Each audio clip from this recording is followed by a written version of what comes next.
Hotep family, you're tuning into the pro-black perspective on KWAZ radio. Today we're going to do something pretty special. I have this really difficult technical setup, so it's going to be hard for me to, do certain things. But what I will say is that I'm back from Africa. And I have pictures and reflections for that. Now, I'm going to go ahead and try to remind you guys about the other podcast on the network. Hama Bookman says good morning. So good morning to Hama Bookman. But I'm going to try to remind you all about the other podcast. I was, unavailable for the longest. But now that I'm back, I'm excited. Almost as excited as the learning curve. She says, greetings. He's back. You already know. And speaking of the learning curve, make sure you guys check out her program as well as the other programs on KWAZ Radio. Let me just give you what it is. This is D Webb with the Harsh Reality Podcast, asking you to tune in where we tackle the news of the day that affects our community, only on KWAZ Radio. Greetings, everyone. This is Koku from the Bitter Medicine Podcast, inviting you to tune in to the Bitter Medicine Podcast on KWAZ Radio.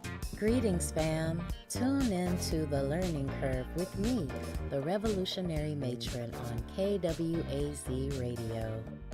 You are listening to the Pro-Black Perspective on KWAZ Radio.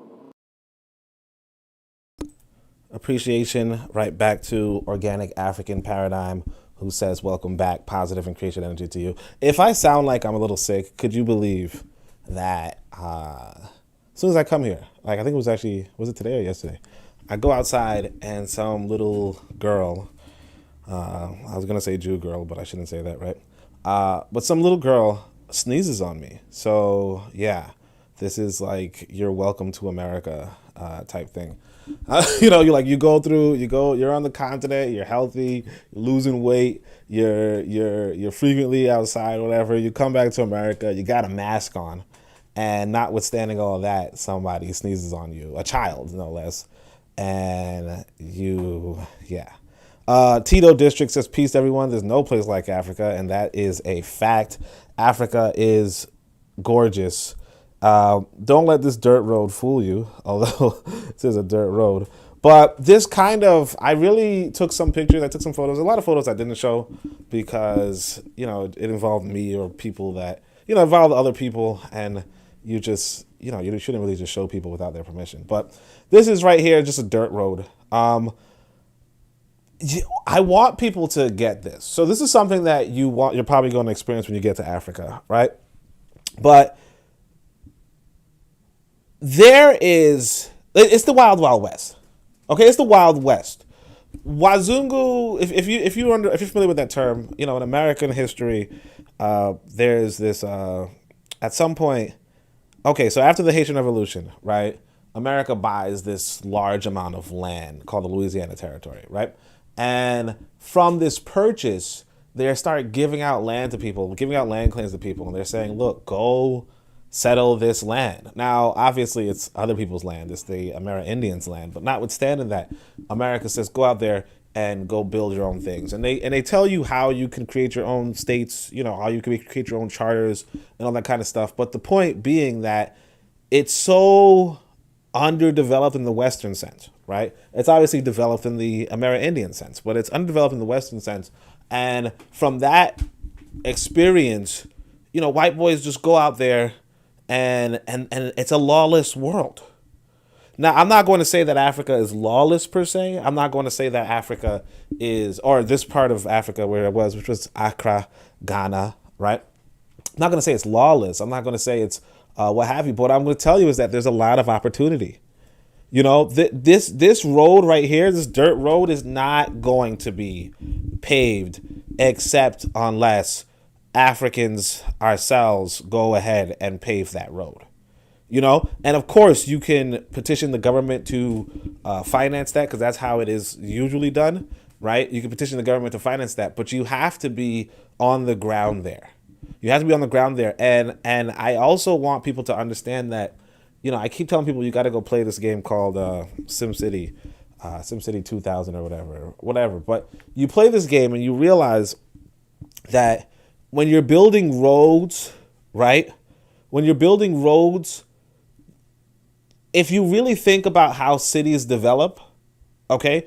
If you really think about how cities develop, if you were the governor or the mayor and you're deciding to build a road somewhere, right? You're going to build a road that benefits you on a taxable level, on an economic, financial level. So this part of Accra where I stayed was so far from the center, right, or from the business district, that it's very unlikely that there's any sort of real profit in repaving this road or making this road functional, right? And so the people far away from where the money is exchanged and where the taxes are collected, right, those people are going to be in an underdeveloped state probably until the end of time, unless, and by undeveloped state, I'm talking about infrastructurally, right? Unless we as African people devise a way for our people to develop our own infrastructures. Because the government is too big, too large, in order to, it's too big and too strong, too big and too large to actually make that sort of thing happen. So I want you guys to get that. And it's just something you get from this picture, just a sense that you get that, realistically speaking, when you see how massive this city is, when you see how massive, like how much needs to be done, and you see how much you can travel, and then you consider what the budget is, you realize that, this dirt road's not going to change, right? This dirt road's not going to change. My shoes got jacked up because of this dirt road. All right. All right. That's cap. My shoes were already jacked up, but still, they were worse for it. Right. But yeah, I'm just going to go through some of these pictures. Like I said, they're not going to be the most exciting pictures. Like this right here is, they had like this regular thing where there's this, I want to say gully. I don't know, but it's just this, like there's a hole on the side of the road. And what's also I want you to realize too is this, that on these roads, there's no sidewalk. So this is kind of where the sidewalk would be, but people were dumping water here. People were urinating here as well, which was weird. Like in broad daylight, just urinating. And then there was also trash, so occasionally. Now, nobody's really actively dumping trash in there, right? But it's just, it's a leftover from a colonial past, but it's also something that nobody's going to repair. Some people will put boards over these, like occasionally, like sporadic boards. And then when I walked on one, they were like, whoa, what are you doing? Don't walk on that. That's not secure. This is what we're dealing with. Now, this is not everywhere. A lot of places did have roads. A lot of places didn't have sidewalks. A lot of places did not have stoplights. I remember in America, we like to talk about Garrett Morgan, I believe, and we used to give him credit for the creation of the stoplight or something like that, or the turning signal or the signal in the lights, whatever it was, right? And it's really something important that I should know off the top of my head, but yeah, like there was a handful of stoplights, and it kind of reminds you that there was a time where people drove without stoplights. And for what it's worth, the driving here was relatively safe. There weren't really crashes or weren't really distractions or what have you. But it also reminds you that that's another opportunity. Like I said, the Wild Wild West.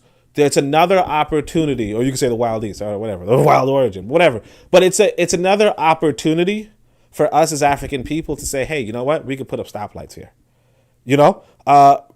I want to remind you all about this story of this sister, right? She had a construction firm, okay? She was in, I think, Georgia. I don't know. But what happens inside of if you have a construction firm, you want to get government contracts. Okay, the government is going to contract you to do certain things like repave roads or build roads or put up stoplights or whatever, right? And what happened was that this was a sister, so she got the contract. Now, in this particular city, the Italians or the Irish or whatever it was usually got the contract. So what happened to this woman was that they chased her out of the city. Okay, they chased her out of the city and said, yeah, like, why is this black woman getting this $1 million contract from the city? Because you have to remember that cities have budgets, and those budgets are, grotesque amounts of money, right?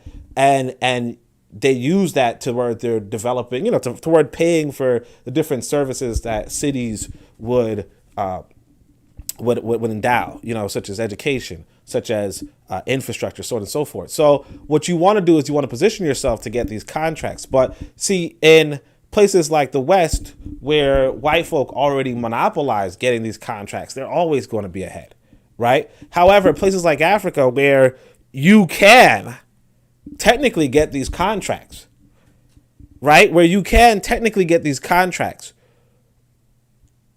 the opportunity's there. The opportunity is there, and you could just see it with your own two eyes. The opportunity is there. The same sister that gets chased out of Atlanta or whatever, or the same sister that gets chased out of Georgia, wherever she was, right? She would be embraced here. Now, I'm not going to tell you that, hey, they have money for roads everywhere in the world, because they don't. But it's really critical for us to realize that the opportunity to really develop a people or a country is outstanding here. And I want to really emphasize too that here in Ghana, like, I don't know if you guys remember how I look. I mean, I have a picture of me, but I was like light skinned, like in America, I'm kind of like, on the darker side, like they might be like, hey, he's dark skinned. Not the darkest person on the planet, but because there's also people from Africa, whatever. Right. And I was light skinned. Like this part of Ghana, I was just light skinned. Everybody was way darker than me. So it's like, if you want to help out the most amount of African people, you got to go to Africa. Like I spent like 2 weeks there. I saw like maybe 7 white people. And I probably saw, and I only saw black cops, obviously. And at that, I only saw like 8 cops, And this is an actively outdoors life.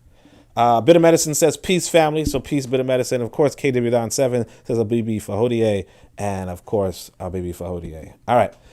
So you see the gully. This right here is, I don't know what I was taking a picture of, but it's just like what a demonstration. You see the roads, you see the houses. Obviously, a lot of these houses are also relics of colonialism too. And the roads are relics of colonialism. They're just dirt roads. And I want you to also understand this too. Just like how in America, like everywhere you turn is an American burial ground, right? In Africa, everywhere you turn is an African burial ground, right?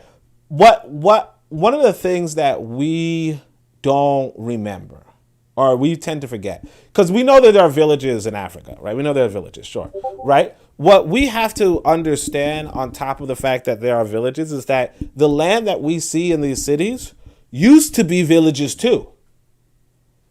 A lot of times we say to ourselves, let's go back to what we once had, what we once accomplished, so on and so forth. And what we don't seem to realize or recognize is that our population ballooned since then, and the land available for that lifestyle has been reduced. So this might have been a farmland once upon a time, but now it's a city, right? And it might have only had 100 people over here, but now it has 10,000. And so one of the issues that we have as we tackle this question of development and underdevelopment and self-sufficiency and returning to our past, Sankofa, is what do we do when our population increased, our land decreased, and we now import manufactured goods from other countries? We now drive. We now have roads. We have roads where we had farmland. right? We have houses where we had farmland, right? And so we say to ourselves, hey, pre-colonial Africans didn't starve. Yeah, but they also had much more land and a smaller population. Now what do we do? All right. Let me double check. Can you guys hear me? Let me just double check. Yeah. All right. So I want to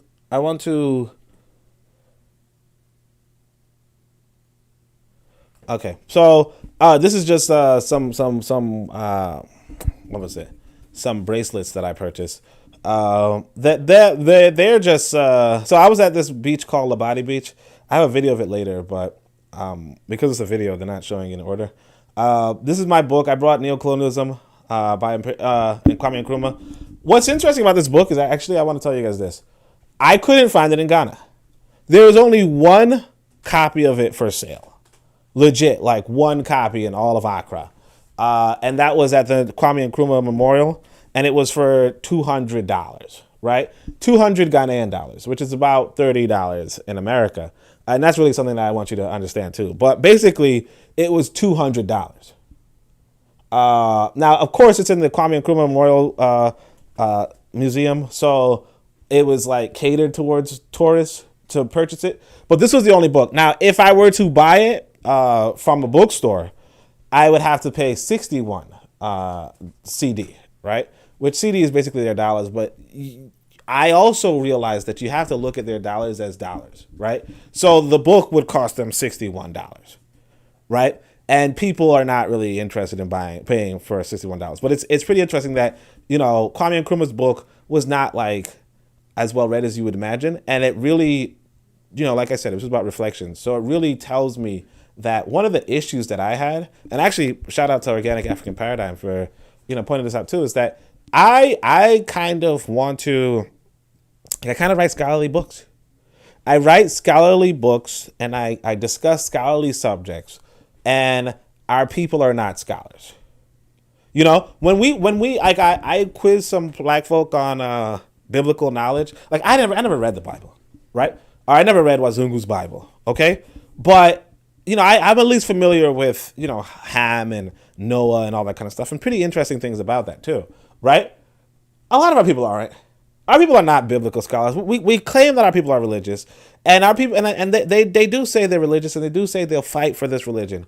But one person, in fact, one young 17-year-old boy, he was like, he wants to join the army, and I was like, oh, cool, you want to join the military? Cool, that's actually pretty useful. And he says, yeah, I want to fight the enemies of God or something like that, right? This same kid does not know about the nuances of the Noah story and the three children and what they represent, what they mean, what the Ham, so on and so forth. He doesn't know that kind of stuff, but he's willing to fight for it, allegedly, right? But why I say this is to say, we're approaching our people like they're scholars. Actually, I'll actually say that Organic African Paradigm does have a podcast on this too, about warriors versus scholars, but so on and so forth. But it's really something to see for yourself as well. The brother was born in Liberia, if I'm not mistaken, so he can see it for himself. But I'm coming to the continent, and like I said, I'm on the continent, and I'm giving to people. There's no real scholarly discourse per se, right? Occasionally you can prompt, more well-traveled people towards a scholarly discourse, or you could prompt somebody to an intellectual conversation. But realistically speaking, it's not going to be as heavy or as uselessly heavy as what you would see on social media. So I would be engaging, Africans on the ground, and everything is kind of a hustle and bustle. So that's actually another reason why I can show you these bracelets, right? I was just sitting down on the beach. When you're in America, you go to the beach, you sit down, nobody talks to you. Nobody talks to you, and that's what you want. Sometimes you might want to talk to a pretty lady, but even then you're like, is it appropriate to talk to her because we're at a beach? Here at this beach, I'm sitting down minding my business, and people start lining up to sell me things. They start lining up to sell me things. They're sitting down at my table showing me paintings and lying to me about how they made them themselves.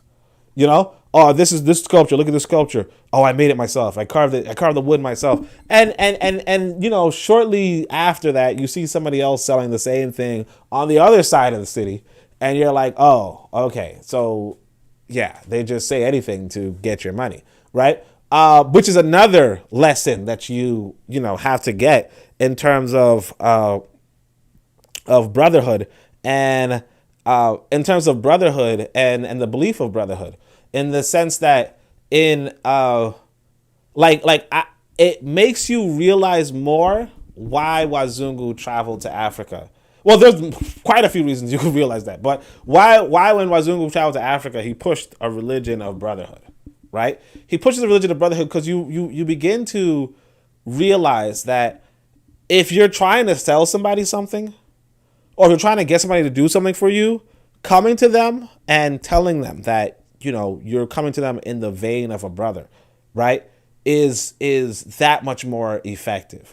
One of these sculptures I got, this guy was trying to sell it to me for $275. Now, again, I'm going to say dollars just to give you guys a scale of what it is, because what I started to realize was that $1 to them, like their Ghanaian CD, one Ghanaian CD is like $1 to us. And the way how I would compare it is to say this: if I want a liter of water in America, I spend $1. Okay, and if they want a liter of water in Ghana, they spend a CD, right? The difference is that the US dollar is worth 6 CDs. Okay, so technically with a US dollar, I could get 6 liters of water, right? But they're not in the US. They don't have US money, so they just look at it like, hey, $1 and I get a water. Same way as I do, right? So this guy comes to me and he's like, hey, you're my brother. I'm not going to charge you how much I would charge white folk. I could sell you this sculpture that I handcrafted, which he didn't, but he said, I handcrafted it. You're my brother, you're my long lost brother. I'll sell it to you for $275. Okay? I'll sell it to you for $275, and you could and that's a discount that I give to my African people. Now I'm not interested because I'm not interested, but eventually he's like, oh, okay, I can sell it to you for $125, right? Which tells me that even with all the brotherhood talk and, oh, you came to Africa and, oh, you're so great, blah, blah, blah, blah, right? Even with all that brotherhood talk, he was just saying it, but he was charging me the same white rate. You understand? But that speaks towards religions and how they too come to you and say, hey, look, we have this brotherhood. You're our brother, you're our people, you're our so on and so forth. But a large part of it is, oh yeah, well, we want to enslave you, or oh, we want to get these mines, or we want to work you in these mines, or we want you to be subservient to us, or we want your land, so on and so forth. But they say it in this brotherhood way, right? And psychologically, it could baffle you. It could confuse you. And I'm not going to say I didn't purchase the art. I did, but it is what it is. Actually, one time, so this one person, he sells me this art. Later on, his friend comes along with better art. And so, but I'm like, hey, I don't have any Ghanaian CDs. I only have dollars. And they're like, oh, sure, we could get some dollars. So I give him a $20 bill for one of these artworks. Then another person comes up and I'm like, yeah, I don't have any CDs and I don't have any dollars. And he's like, oh, well, I could sell it to you for $200, like $200 US. And I was like, whoa, all right. Right. And it's like, he was willing, cause I only had US dollars. And so he was willing to bet that, like, he was willing to basically sell it for 1,200 Ghanaian CDs. Right. It was ridiculous. It was worth a shot, I guess. But the point being that, yeah, like the brotherhood thing is not really a factor, not really a thing until it's not really a factor. So I thought that was pretty interesting. Somebody sold me these. Like I said, they were just hustling. And that's another thing, too, you got to realize that all that hustling is underemployment. All of that hustling is underemployment. And what that tells you is that Africa is in dire need of labor, of employment. And the way how employment works is, most of employment comes from manufacturing these days. Now, manufacturing has a curse in the sense that as you advance technologically, manufacturing also no longer has high employment. But one of the things you realize is that when you're not a part of the manufacturing, you're not a part of the post-manufacture, the post-industrial economy, the pre-industrial economy is going to be mercantilist. But the issue that Africa has, right, it's not just going to be mercantilist, it could be agriculturalist, but the issue, again, goes back to you have this inflated population, right, and you have this reduction of agricultural land, right? And because you have this inflated population and this reduction of agricultural land, you now have a mercantilist economy, right? The hustle economy. And what happens in the hustle economy, or that might be rely on, like one of the brothers was explaining to me, hey, there was like so many tourists last year, and those tourists really, made us eat good pretty much, right? But when you don't have those tourists, then suddenly your mercantilism, your merchants, you're selling, you're hustling, you're trying to get a deal, all that kind of stuff. What happens there is that now, your people are going to be underemployed, one, and two, you're not going to be generating any wealth, right? You're not generating any wealth because all of these things, you see these things that I'm showing you right here, these are just somebody purchased them from a wholesaler pretty much, or maybe not even a wholesaler. What I noticed was that a lot of people just purchased things retail and resold it for, 50-cent profit. You understand? So you're selling it, you're buying something at retail and selling it at a higher retail. You're not really going to make ends meet. Now it happens that, rent is kind of tiny. Retro, like it's like $200 a month. And by $200 a month, I'm talking about their money. So if you guys want, I could probably say CDs. So I'll just say CDs, sure. 200 CDs a month, right? Which again, like compared to dollars, right? So like $200 a month. But, again, if you do the conversion, it's super cheap for somebody who's a Westerner, obviously. So this is another thing that they had. This was, never saw this in my life. I started writing on Twitter that the white boy spoiled us. Oh, actually, let me read the comments. So Organic African Paradigm says the scholars and warriors must create a medium of transferring information to each other. Yeah, the scholars and warriors must create a medium of transferring information to each other. That's it.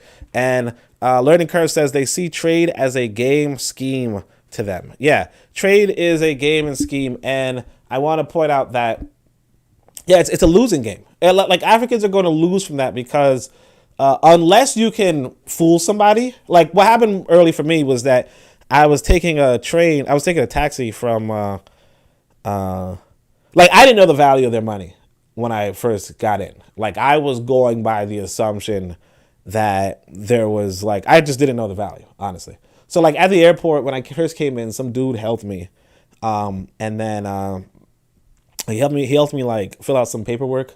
Cause I was just so happy to get to Africa. I don't know. I mean, I was kind of quiet about it because once upon a time I was trying to go to another country and then it got canceled last second. So I was just really skeptical, really paranoid. Garvey never went to Africa. I'm a little superstitious. So Garvey never went to Africa and I was like, well, sure. I mean, am I going to be blocked? Who knows, right? So I just kept it quiet, made sure no white boy could sabotage me, right? I show up and I'm just so grateful to have arrived. It was difficult, but I'm so grateful. I eventually, so some brother there helps me out, helps me good. He's filled out the paperwork for my son and all that kind of stuff. And so what I do is I hand him a $20 bill, right? Hand him a $20 bill and say, thanks, man, because I'm feeling good. I'm feeling Gucci. I'm in the land of my ancestors. I'm feeling good, right? Hand him a $20 bill. This man follows me throughout the airport, carrying my bags and stuff. And I'm just like, what is he doing? Why is he this is kind of creepy, low key, right? The reason why he's following me though is because I just handed him $120. I just handed him $120, like it meant nothing. Later on, I come outside of the airport, right? And I'm like, oh, I need to go change my money. And I'm saying it accidentally in front of this dude. And this was a dumb rookie mistake, because I could have just ordered an Uber. If I ordered an Uber, and I know some of you like Uber, that's a way. Yeah, sure. If I ordered an Uber, I would have probably paid $20 to get to my location, right? Instead, I some taxi driver was out there because I was asking the same dude I gave a $20 bill to. I ordered $120, right? $100 CD. I asked him, what should I like? Can you like? Because in New York you can't trust taxi drivers. So I'm like, can you trust taxi drivers here? He's like, yeah, sure, maybe. Right? He's like, yeah, you can. And so I go out there. The dude charges me 100 CD. Right? And on top of that, I give him a 15 CD tip because he's making me feel bad that, that he's like, oh, I'm not robbing you. No, this is a good price and blah, blah, blah, blah, and blah, blah. And I'm like, damn, this guy's giving me a discount, right? So he charges me 115 CD, right? And it was supposed to be like a 20 CD ride, at best. But again, like I said, it goes back into this notion of brotherhood, this notion of how to get over on somebody. So of course this guy gets over on me, right? Because I'm, naive. I don't know the country. And, part of me also doesn't care, it was like, at best, it was a $20 ride when it should have been a $3 ride for me, like $3-4 ride. But, it's like $20, $4. Who really cares, for me? I'm not saying for me like that, but it's like, I was planning on splurging, but anyway, so this is another thing right here. So, eventually, I come out and and this was actually another weird incident too. I'm like, I want to get some local food. And somebody's like, hey, have you tried kenke? Right? I'm like, I could try it, kenke. So let me go and get some kenke. These people, like, they gave us soup in a bag. Y'all see that? That's soup in a bag. So basically you get kenke. Kenke is supposed to dip into the soup or what have you.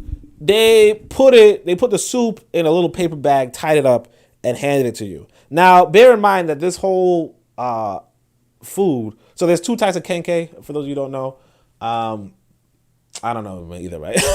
But the thing is that, like, one of the things I also want to point out for us is that, like I said, the West kind of spoils you in the sense that they wouldn't give you soup in a bag, one. Two, they, you would expect a lot more cleanliness while you're in America, while you're in the West. Like, people will wear gloves when they're serving you food. People will wash their hands before they serve your food. Now, obviously, it's not perfect cleanliness, but, you could at least be like, hey, it's kind of awkward, or it's, like, you could complain, or you could just notice it. Here, it's like nobody was like, I saw one lady washing her hands. I actually went to the store next door to me and I said, hey, can I have some hand soap? And I mean, this is actually kind of common in America as well, like particularly in like black areas. But like I was like, can I get some hand soap? And they were like, oh, you could use this dishwasher soap. And it's like, no, I'm not going to use dishwasher soap to wash my hands. But of course, that's just me being, me. But but still, it's like they weren't even selling hand soap. I had to eventually. I did ask one of the store ladies to give me hand soap, like to get me some hand soap. And so she went to the store and she charged me. So at the store is actually like around 6.5 CD, and so she charges me 7 CD, right? And I give her 10 CD and tell her to keep the change. And she's just amazed. Like, oh my gosh, he's going to give me a $3 tip to deliver food to his door. Oh my gosh, he's so rich, right? But remember, like $3, like 3 CDs was just 50 cents for me. Organic African Paradise says, LOL, I gained a lot of experience from travels to different countries. So by the time I got to Africa, I was already onto the scams. Yeah. I mean, like, I knew I had messed up. But what happened with that guy was that he already put my bags in the car. And that's like a big tactic on selling. Like, one of the tactics on sales is that you don't give people an opportunity to say no. And so what you would do is that you would like put something in their hand and say, yeah, like, and then start telling them how they can buy it, or you put like one of these people put like sunglasses on my son's face and was like, hey, he can get it for free, but if you want to give me something, you know what I mean? And I was like, whoa. But like the whole thing is, yeah, he puts my bags in the car and tells me, yeah, it's 100 CD, and the thing is that the reason why he did that is because he brought me to this money changer. I was already surrounded. I messed up big time. I kind of just messed up. And like once you mess up and you're in a vulnerable position, with your kid, you're just like, okay, you know, what's $100? Like, what's $20 for your life? You know what I mean? Yeah, Organic African Paradigm says your next trip will be so easy. Yeah, I hope so. Right? Abibi Tumi, Ua Abu Tum says Abibi Tumi, Aburima, Black Power Man. All right, Abibi Tumi. All right. So yeah. So anyways, like I said, they put soup in a bag, which is just like, yeah, I never saw it in my life. I think I just took a picture of the chicken. This is kenke. So there's two types of kenke. I think there's like, I can't remember the names of them, like Fanti and something else. But yeah, this is not even a food I would eat. But the thing you got to realize is that they're like 2 CD each, right? Like 2 CD for the whole meal. So what that means is like you could technically, theoretically in Africa survive, like eat a meal for $2 or 2 CD, right? Which 2 CD is just about, I want to say 33 cents, right? 33 US cents. So, you know, like you could eat a meal for 33 US cents. Now, technically what I would eat when I was there was like the Jollof plates. The Jollof plates off the street was like 10 CD, which is about $2, right? $2-3, right? That's what I would eat. And what you, like, again, like I said, you realize that realistically speaking, $10 plates is something that's normal in America. The only difference is that when you do the conversion rate, it becomes cheap. And so what a lot of the restaurants, you realize too, that like cater towards people with higher means to them, because they were like $30 plates, right? Or 30 CD plates. But that was like $5 for me. So it was actually ridiculously cheap for me. You know, I would get to eat in restaurants, feed my son really good premium meals, and the cost on my card was like $22, you know, or $10 or $12. And that's like to feed like good food, service, all that kind of stuff. So that was pretty actually interesting. Organic African Paradigm says, I told them I was an actor from America who was here to shoot a movie. I'd hook them up. I don't have any money. Damn. Okay. Nah, shit. Okay, so Organic African Paradigm could scam the scammers, which is, yeah, that's not even, I don't know if I can do that, but all right. All right, so this is another one. This is another picture of kenke. I wouldn't recommend it. I don't know what this is a picture of, but yeah, it's just like the city. Like I said, you have these roads that are not really too developed. This here is the grocery store. I think I'm going to have another picture that shows more information on like what the products are for sale. But actually what I want you to know is that all of these things, like there wasn't really anything produced in Ghana. Okay? So you have a grocery store. So like all right, like let's say you're in America, right? You go to the grocery store and there is like a foreign food section in the grocery store. But for the most part, most of the things that are produced in America, most of the things that are for sale in America or consumed in America were produced in America. Well, not really. I wouldn't say for the most part, but you know, you have your brands. You have your Florida Natural. You have your whatever, right? I don't really care. But the point is that you have your brands, and a lot of it is European, so on and so forth. Here in Africa, right? Or here in this part of Africa, like you wouldn't find anything from Ghana. Like I went to the juice section and I was looking at all the juices, and some of them are like from Bangladesh, some of them are from like Cyprus. You know, I did eventually find a South African brand. Obviously, it's going to be like white South Africa, but at least it's Africa, right? But for the most part, it's just, you know, Korea, and so forth. And it kind of gives you more of an impression of why I don't really, like why once upon a time I would separate the world, you know, white, black, so on and so forth. But you really got to focus on nations. You know, what is your nation doing? What are other nations doing? Because these are low-scale nations. Cyprus, I don't even know where that is. But they're selling juices in Ghanaian stores. You know, they are selling juices in Ghanaian stores. So what that tells you, and like Nigeria's not selling in Ghanaian stores. Rwanda's not selling in Ghanaian stores. You know, Togo's not selling in Ghanaian stores. Ghana's not even selling in Ghanaian stores. Okay? What's selling is all these little small, you know, backward countries. What that tells you is that the import export, the manufacture, these kind of things are what we also need to do. So I will say, I like we have to emphasize industry and industrialism. We have to emphasize creating our own goods, because here's the thing that a lot of people don't even realize, right? That the currency, the reason why the currency is so depreciated is because these countries are not manufacturing for themselves. So yes, their dollar could get the liter of water. Our dollar can get a liter of water, right? Or not our, but America's dollar can get a liter of water, and the Ghanaian dollar could get a liter of water. Sure, but at the end of the day, why would America want one Ghanaian dollar?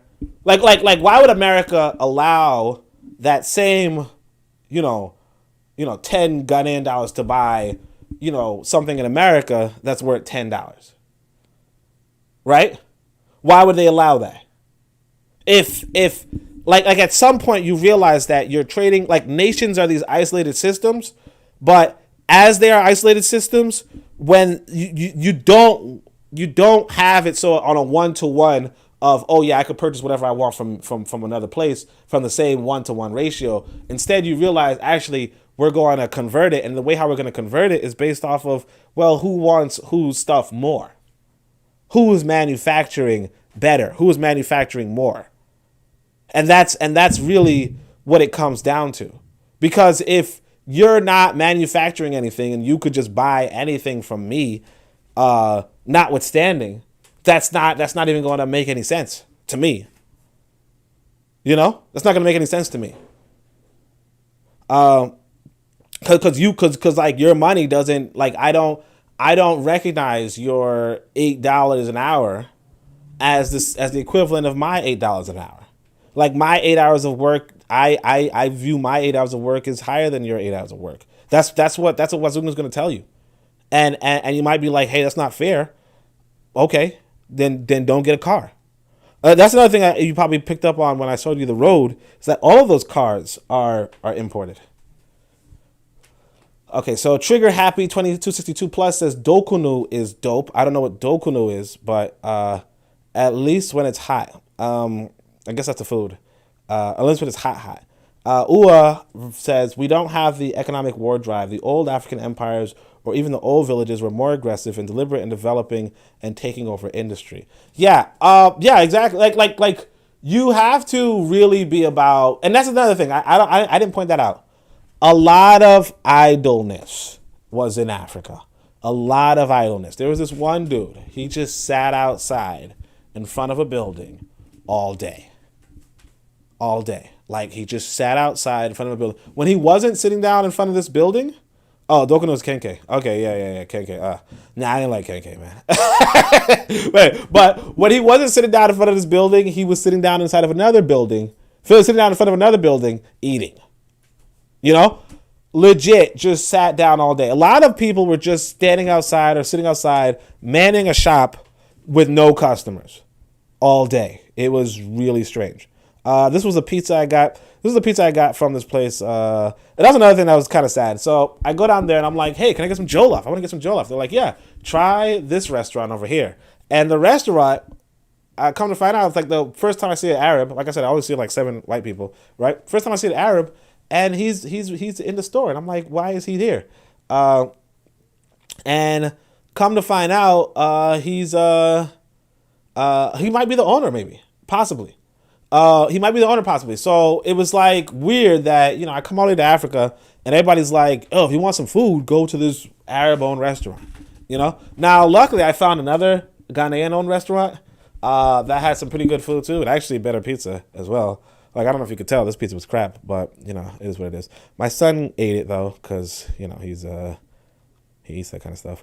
This was the water. So they did have Ghanaian-made water. This was a building, I guess, I was passing by. So you kind of see that they also had, like, colonial structure still there, right? They still had some colonial remnants still there. Or they just built their own buildings according to, the architecture of, the UK or what have you. And, it is what it is, right? But again, you're going to find these kind of buildings more closely to the more close to the city infrastructure. Like, you have to remember that if you are a governor, right, or a mayor or what have you, that you have this large population and this large amount of land, okay? You have this large amount of land, this large population, and you have a little bit of resources because your people are not manufacturing, right? Your people are very idle, you know? As EL says, wasted potential. Organic African Paradox says, inertia, lack of initiative attitudes everywhere. Yeah, you know, you have this larger... So you as a mayor, as a governor, you're not going to just actively say, hey, let's just repave every road and put up stoplights everywhere, as much as that may sound good. You know, because a lot of times we complain about, African leaders. I remember this one brother used to say, "Oh, I don't like Kagame because we don't have electricity only, but in certain areas, and we don't have thing." It's like, yeah, why would you bring electricity to a bunch of people who are inert? You know, like, why are you bringing electricity to a bunch of idle people instead of securing the electricity in the district of the active people? Or in the district of the capital, or the district where the foreigners come, or the district where the tourists are. You know, where the money is. Why are you putting the electricity all the way out in the backwoods, right? Where nobody's doing anything anyway. You know, you're like, hey man, you're gonna have 5G service where nobody even has a phone, or if they do a phone, they're just playing games. You know, like you have to be strategic. You know, when you are investing in your community or in your country, you can't really go by the notion of investing in everybody as much as that sounds good, right? And you might want to eventually invest in everybody, and that might sound good too. You know, like ultimately you do want to invest in everybody, but you have to invest strategically. You have to invest where, like, you have to invest in, like, let's say the school that's producing the manufacturers, or the school that's producing the industrialists, or the school that's producing the technologists, the programmers, so on and so forth. If you're not being strategic with how you invest in things, the chances are you're going to be non-strategic, and you're going to end up wasting your resources. Now, I'm not going to tell you that African people are the leaders are never corrupt and never pocketing money for themselves. I'm not going to tell you that. What I'm going to tell you is that, if realistically speaking, when you get into that sort of position, you're going to have to come into this decision of resource management. If you ever play video games, one of the main exciting things about a lot of, like, more advanced video games is this notion of resource management. This notion of like let's say you're playing Zelda. Your hearts. If you get attacked, you lose life. Your heart, or half a heart, or a fourth of a heart, or whatever, right? And that's a resource that you have. If you want to cast a spell, mana, regenerating, that's a resource that you have. And a lot of times, everything that you're doing is about managing the resources that you have, right? And you have to be strategic with those resources. You do not have unlimited resources. Sure, you could say, let's pave every road, let's give in 100%, all access to electricity all the time, everywhere. But you realize that, when you're collecting taxes mainly from the oil refinery, from the oil district, right? And you're not really collecting taxes from the herders up in the wilderness, right? And so the herders might eventually say, hey, you know what? This guy he's neglecting us. We don't like him. He's blah, blah, blah. But you have to realize that the budget that you're coming in is coming from this oil district for some reason, right? Now you have to, as a mayor, as a governor, spread out how, like, divest your income and all that kind of stuff. You have to go about and do that kind of stuff. But again, it's still complicated. It's not straightforward. You'll eventually end up where like you're gonna have a lot of problems. You're gonna have a lot of faults, and you're not going to be able to please everybody. But you do have to collect these taxes, and it's really not as easy as a lot of us make it seem. So we look at the comments. I actually see Shaka Ra is here. So Shaka Ra, Bibi Fahodie, Yeah, I saw Shaka Rod went to Ghana, and I was like, wait, people are traveling. All right, let me go. You know, like I was like, you know, I didn't want to go to Ghana originally. Well, I'm glad I did. But you know, I saw Shaka Rod there, and I was like, all right, let me go. All right, so I appreciate the brother for that. You know, he went all the way through. Trigger Happy says, oh no, sorry. So Bitter Medicine asks, is dokuno a cornmeal dish? And Trigger Happy says, yup. He says, did you get water in the bag? Yeah, so I did. I usually got it from the can. I did eventually try like somebody gave me the bags. It's interesting. It's interesting. I don't know if I'd do it again, but it's interesting. Because like again, like the bag was like 50 cents and the water bottle was like $1. But again, it's like when you convert it to American currency, the bag was like 17 cents and the water bottle was like 33 cents or something like that. No, actually, the water bottle was 17 cents, and the bag. So it's like just fighting for pennies, you know. I wouldn't, you know, like, and just biting a bag, and like I gave my son a bag, and he just took him forever to drink it. It was kind of annoying because I was like taking pictures of him, you know, in different like settings, and he just always had a bag, like of water that he didn't know how to drink, you know. So I was just like, yeah. Sorry. So Bitter Medicine says, okay, we have that in the Caribbean too. Kenkey, yeah. So there's different.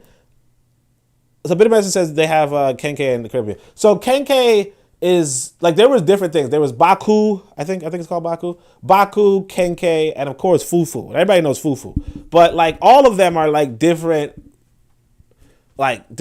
changes from the same kind of cornmeal and something else kind of dish. So it's like it's not that we do or don't have it, but it's like they had many different varieties of a cornmeal dish.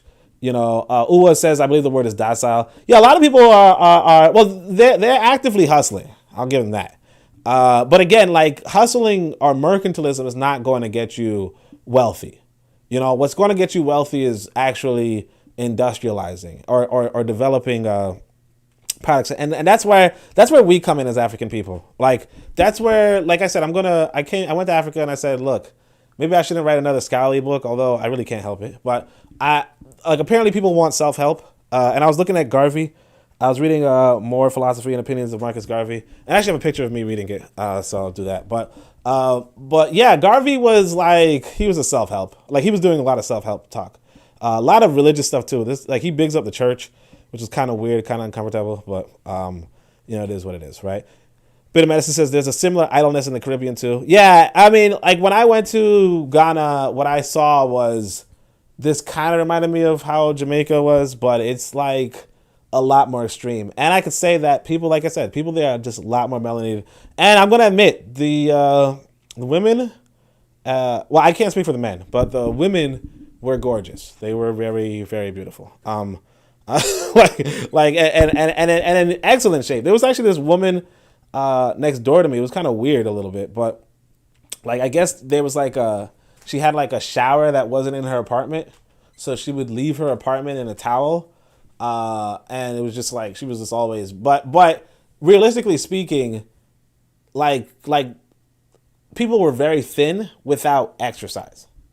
You know, they were very, very thin. Well, not very thin, like they were in very good shape, notwithstanding the fact that they didn't exercise. You know, so like the kind of body type that, you know, in America people like aspire to, like name your favorite celebrity, your favorite body on a celebrity, that body, right?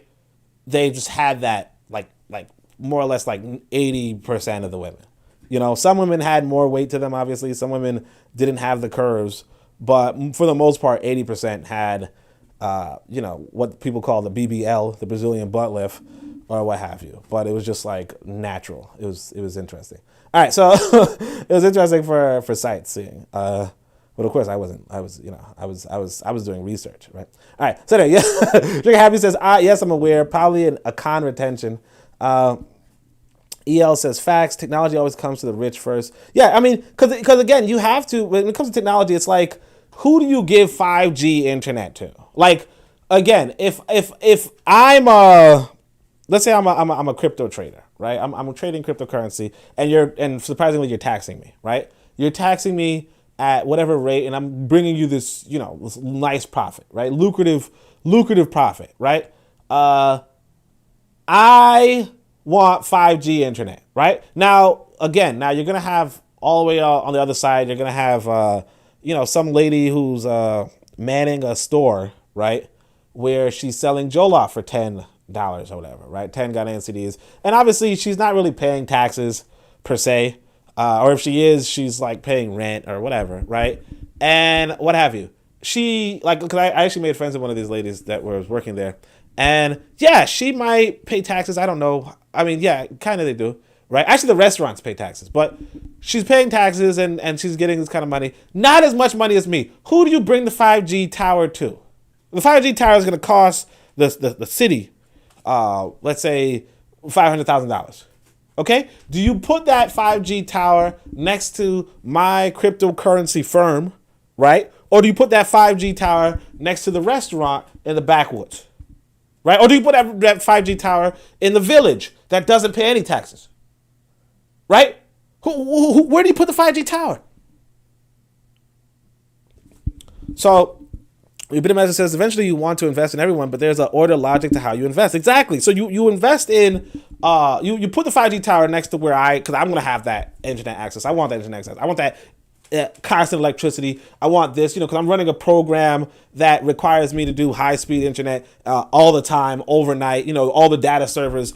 You give me that. Right? And then now, as I expand as an operation, I build and employ more people. And eventually you can also say, okay, we'll put another tower over here because this guy was taxed for $3 million. And with those $3 million that we got from providing him with that $500,000 tower, right? Now we can put other $500,000 towers around in other areas. If you were to just put it into the backwoods, you put the 5G tower in the village, right? You don't even know. They might be like, hey, you know what? Ever since this 5G tower came here. Now, I'm just pretending.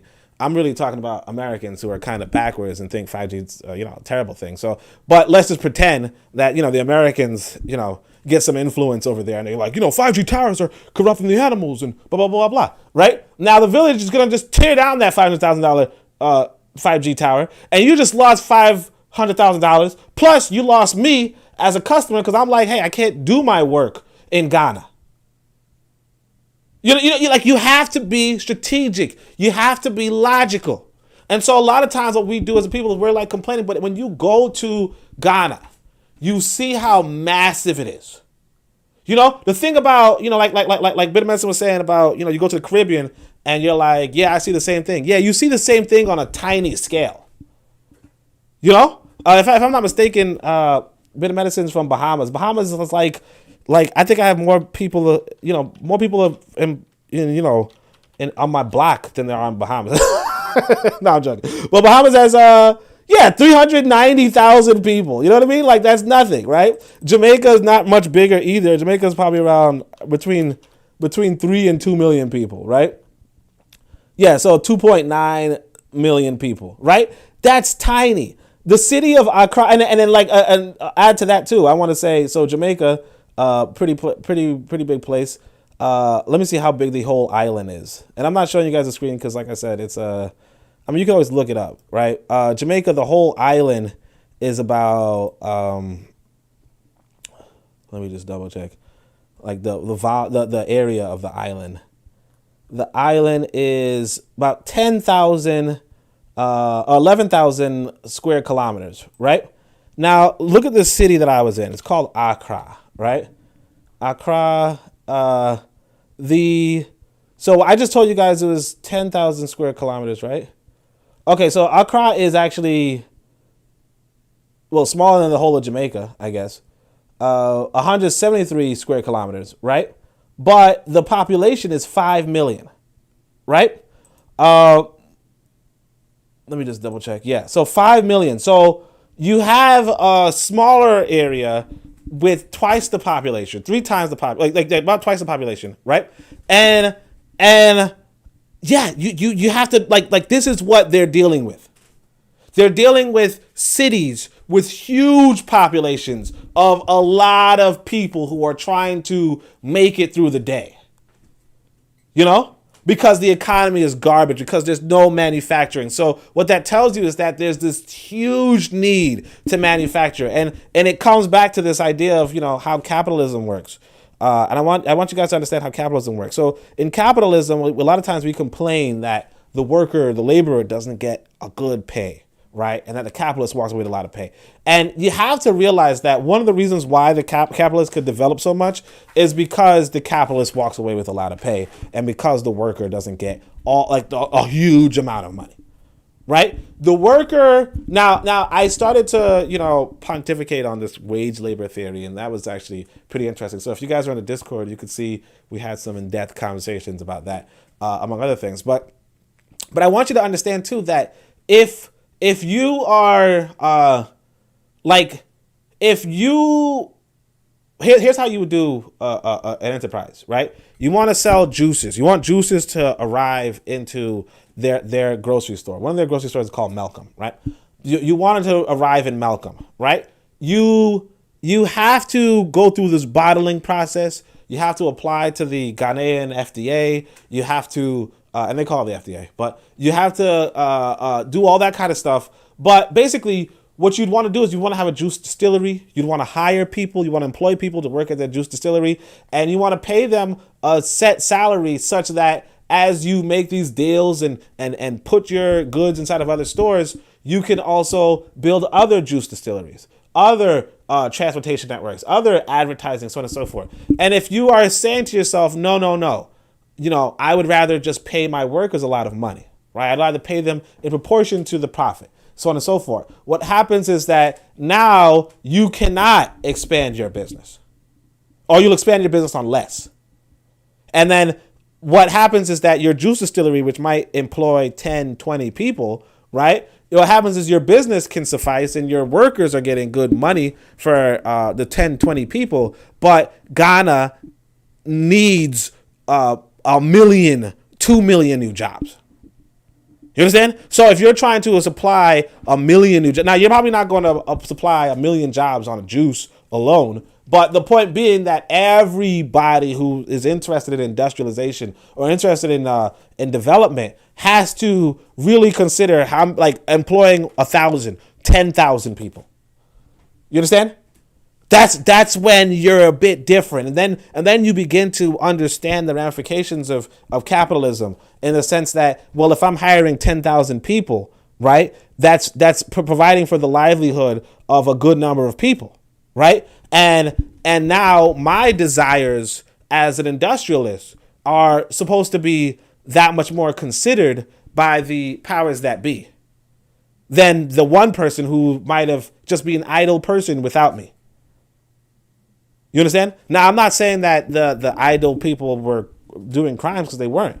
It was a very peaceful land, very limited weaponry, all that kind of stuff. But it's really worth us understanding that this is like the place that we're this is what we're supposed to be doing. So let me just keep going back to the comments. EL says 5G will come to New York City before it goes to some unknown city in Wisconsin. That's because you will make a profit more quickly in New York. Exactly. Like, America understands that too. It's like you do not, you have to be strategic. And this is how it always is. You're not, if you're in the middle of a mountain, you don't have reception. If you're in the middle of, if you're on an airplane, you don't have reception. Why don't you have reception on an airplane? Why don't you have reception on the mountains? Because there's not enough people in the mountains or on the airplane. If you were to build a computer lab in the mountains, you would have great reception. Why? Because the city will say, hey, you know what? These people are bringing in revenue somehow or something or some way. Then we're going to give them that, reception. Like we're gonna do that, but you don't just build towers all the place. So a lot of times we complain about, hey, they're not developing our country, they're not developing our continent, they're greedy with their money, they're blah blah blah. And sure, stealing money, that's terrible, obviously, right? But of course, you see everybody's a hustler, so you kind of get it, all the same, you can't, I wouldn't critique these I realize that if I were a mayor and I were trying to do everything right and everything good, I would still be complained about. Because as long as you go by the perspective of you got to provide for everybody or you're not doing anything, then like you're just not even, you're in a fantasy world.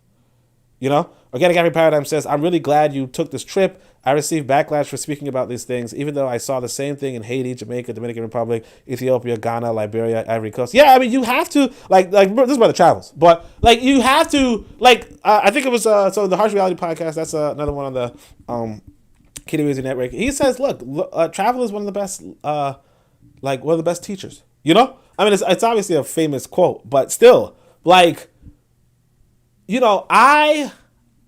could say that, I'm quote unquote this African scholar, right? The scholar on Africa, and I haven't went to Africa, right? And that doesn't say that I'm not a scholar on Africa, because I still am. I know, but notwithstanding that, what I'm saying is that, you really gotta go. Because if you're really serious about developing our continent, or you're really serious about doing work for our continent, you gotta go where our people are. Because one of the things that I said, I pointed out on Twitter, it's like nobody even recognizes me, and that's not even a good thing. I mean, it's not a bad thing. It's not like people recognize me in America either.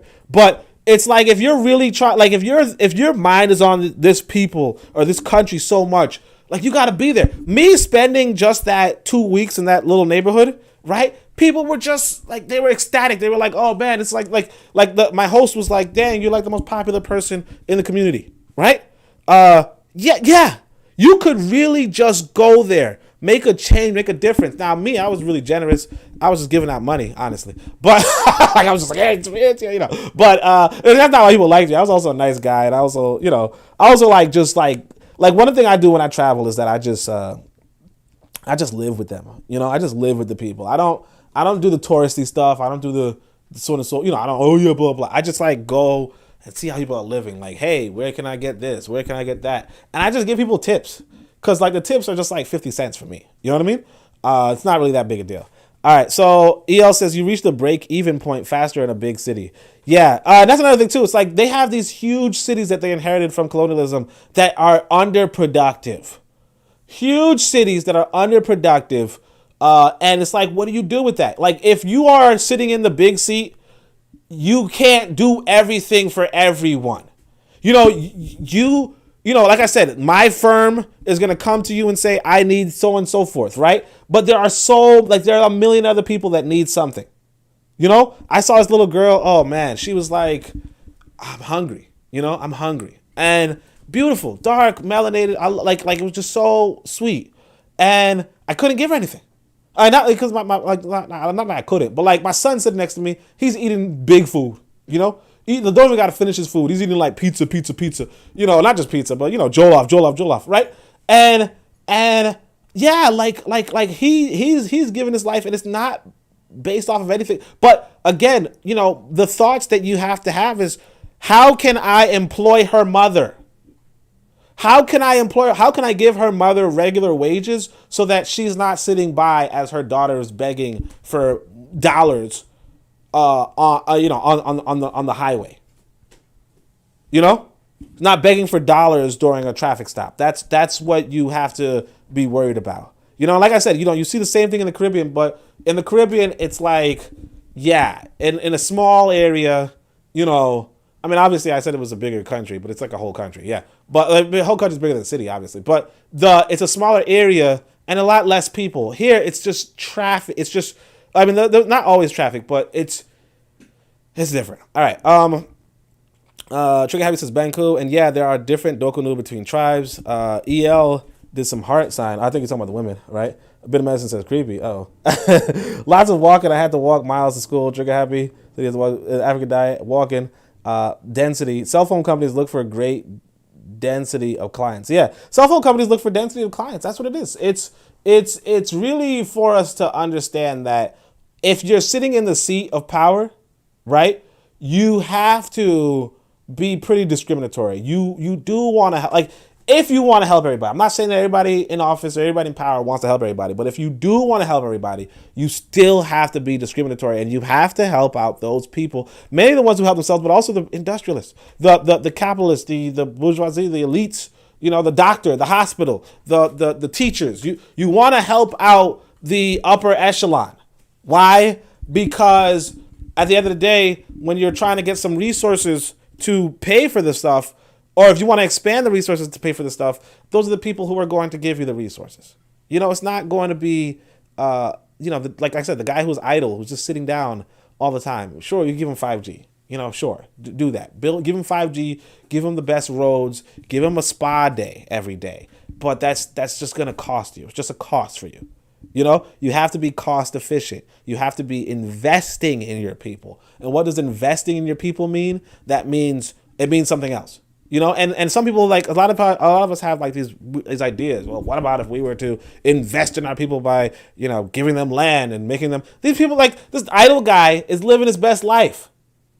He doesn't want to, like there was this one lady, like somebody else said that she might've been crazy. She was well dark. So if you're out in the sun for a long time, you're going to be darker, I guess. Right. She's well dark. The lady thought, like one of my neighbors thought the lady lost her mind, but she's just sitting there smiling. Smiling and just, hey, smiling, whatever. And she's just sitting there. Like wakes up in the morning. I don't know where she sleeps, but she just wakes up in the morning and just sits on the floor. Sits on the sidewalk. Every day. Now obviously she's an older lady, so you wouldn't really work her anyway, but who knows what her life was like. There's another guy who's sleeping on the streets. It's what it is, but if you are if you're a political leader, right, and you're sitting inside of this kind of building, you're not sitting on the side of the road, and you might see people on the side of the road, but you have to realize that you're accommodating for these kind of people. Like this might be like this not a hotel per se, but let's say there's a hotel with a lot of foreigners, and foreigners, you got to realize, are paying way more money than other people. Like I might have to pay $25 US a day, right, to live in an apartment, right? That costs the residents about $200 Ghanaian dollars a month. So 200 Ghanaian dollars is about I want to say, I'm not going to do the math on the top of my head, but let's say $33 a month, right? So they're paying $33 a month. I'm paying $25 a day to be in a hotel, right? So now, what is generating more revenue? A building with 100 foreigners, right, spending $25 a day, or a building with or a neighborhood with 100 Ghanaians paying 50 Ghanaians, let's say, right, paying $30 a month, right? Like. And I'm not. I mean, it's just like, so that's actually one of the issues in Ghana too, is that the real estate was actually really expensive. Apparently, it's like the second most expensive city in the world. And this was actually an ad I came across. It was like, "Do you want to study in the U.S.?" And I just took a picture of it. I actually missed the opportunity at first, but then the guy drove the wrong way, so I drove again, which was nice. But it's like, yeah, they have these ads in Ghana. Do you want to study in the U.S.? Like the United States is actively advertising in other countries. As much as we may complain about Africans, coming to America or immigrants. And here's another thing too you got to realize too, is that most people are not most people never left Ghana. Like 99% of the people never left Ghana. If you go to the conversion rate again, to a trip to America. So for instance, my flight to Ghana, right, if you include my son, was like $3,000 US. Okay, $3,000 US, not including how much it costs to vaccinate or what have you, or not vaccinate, or COVID test and all that kind of stuff. Notwithstanding all that, it's like $3,000 off the bat, right? $3,000 US. Now again, you want to do the conversion, okay? 3,000 times 6, 18,000. Okay, the equivalent of so now the airline ticket is going to cost the same regardless, right? They're not going to charge you 3,000 Ghanaian dollars and charge me 3,000 US. So what that means is that in order for them to fly over, or even like, for instance, get a visa or what have you, right? Like they have to apply for the visa. That's going to cost a lot of money. But the point is, if they're to fly, they have to get what's the equivalent of $18,000 for them, right? To fly over to America. Not everybody's gonna have $18,000. Like imagine having $18,000. Not to say that, like if again, if you have $18,000 to spend on an air ticket, right? With your family member, right? That's on you. But for a lot of people, that's expensive. And that's how it is for them. It's like, yeah, okay, well, I can't really afford to. Right? Now, again, they treat foreigners pretty well because a foreigner is somebody who could just willingly spend $18,000 to, $18,000 compared, like, to, in their mind, spend $18,000 to travel to their country, to bring their kid to their country. So that's also something you got to realize. But again, America's actively petitioning, so on and so forth. This is me. Oh, this is me in front of, I should have taken this picture out, but this is me in front of Nkrumah's, in front of Nkrumah, literally. That's Nkrumah's body. Yeah, that's me. I'm just posing in front of Nkrumah. Let me stop. Okay, so yeah, I also, like I said, I didn't realize this was underwear, but anyway. I decided to live like other people. They didn't have washing machines, which was weird. Not weird, but they didn't have washing machines. And I could have paid somebody to wash my clothes by hand, but I said to myself, let me just do it, And so now don't mind the hand soap. I just had hand soap because of whatever. But yeah, that's what I would do. I would just get a bucket, put clothes in a bucket, and wash it by hand, and then hang it. Pretty interesting. That's my setup again. I actually bought this table. It was pretty interesting. So the story behind that table, and I didn't bring it with me, but the story behind the table is that some lady was just walking around with a table. So I got a really small apartment, and it didn't have a table in it. So this girl's walking around with a table, and she's like, I'll sell it to you for 60 CD. And I was like, yeah, no, I don't need a table. And then she goes, okay, 40 CD. And I'm like, I still don't need a table. And then I went back and I was like, actually, I do need a table because I could eat, I could eat in my room. And so I went to her and I said, hey, did you say it was 60 CD? You know what I mean? Obviously I could have got it for 40 CD, but I said, let me get it for 60 CD. Now, obviously, if you go by the whole mindset, you say to yourself, there's no damn way this table would cost $60. Obviously, right? Or even $40. But that's also a part of the, people call it bartering, but it's really just, people just trying to get one over on you. We call it bartering, but it's really, hey, you know what? I'm going to get one over on you. But of course, like I said, $60, 60 CD is just $10 for me. Now, would I spend $10 on this table? Probably not, but I did need a table. And, my thing was just to be generous to our people.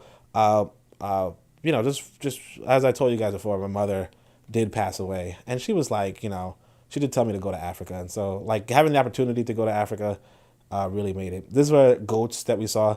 I wanted to do one of those pictures like Usher, where he was running with the goats, and he was like, gotta just hang up my own people. But it was pretty difficult to do.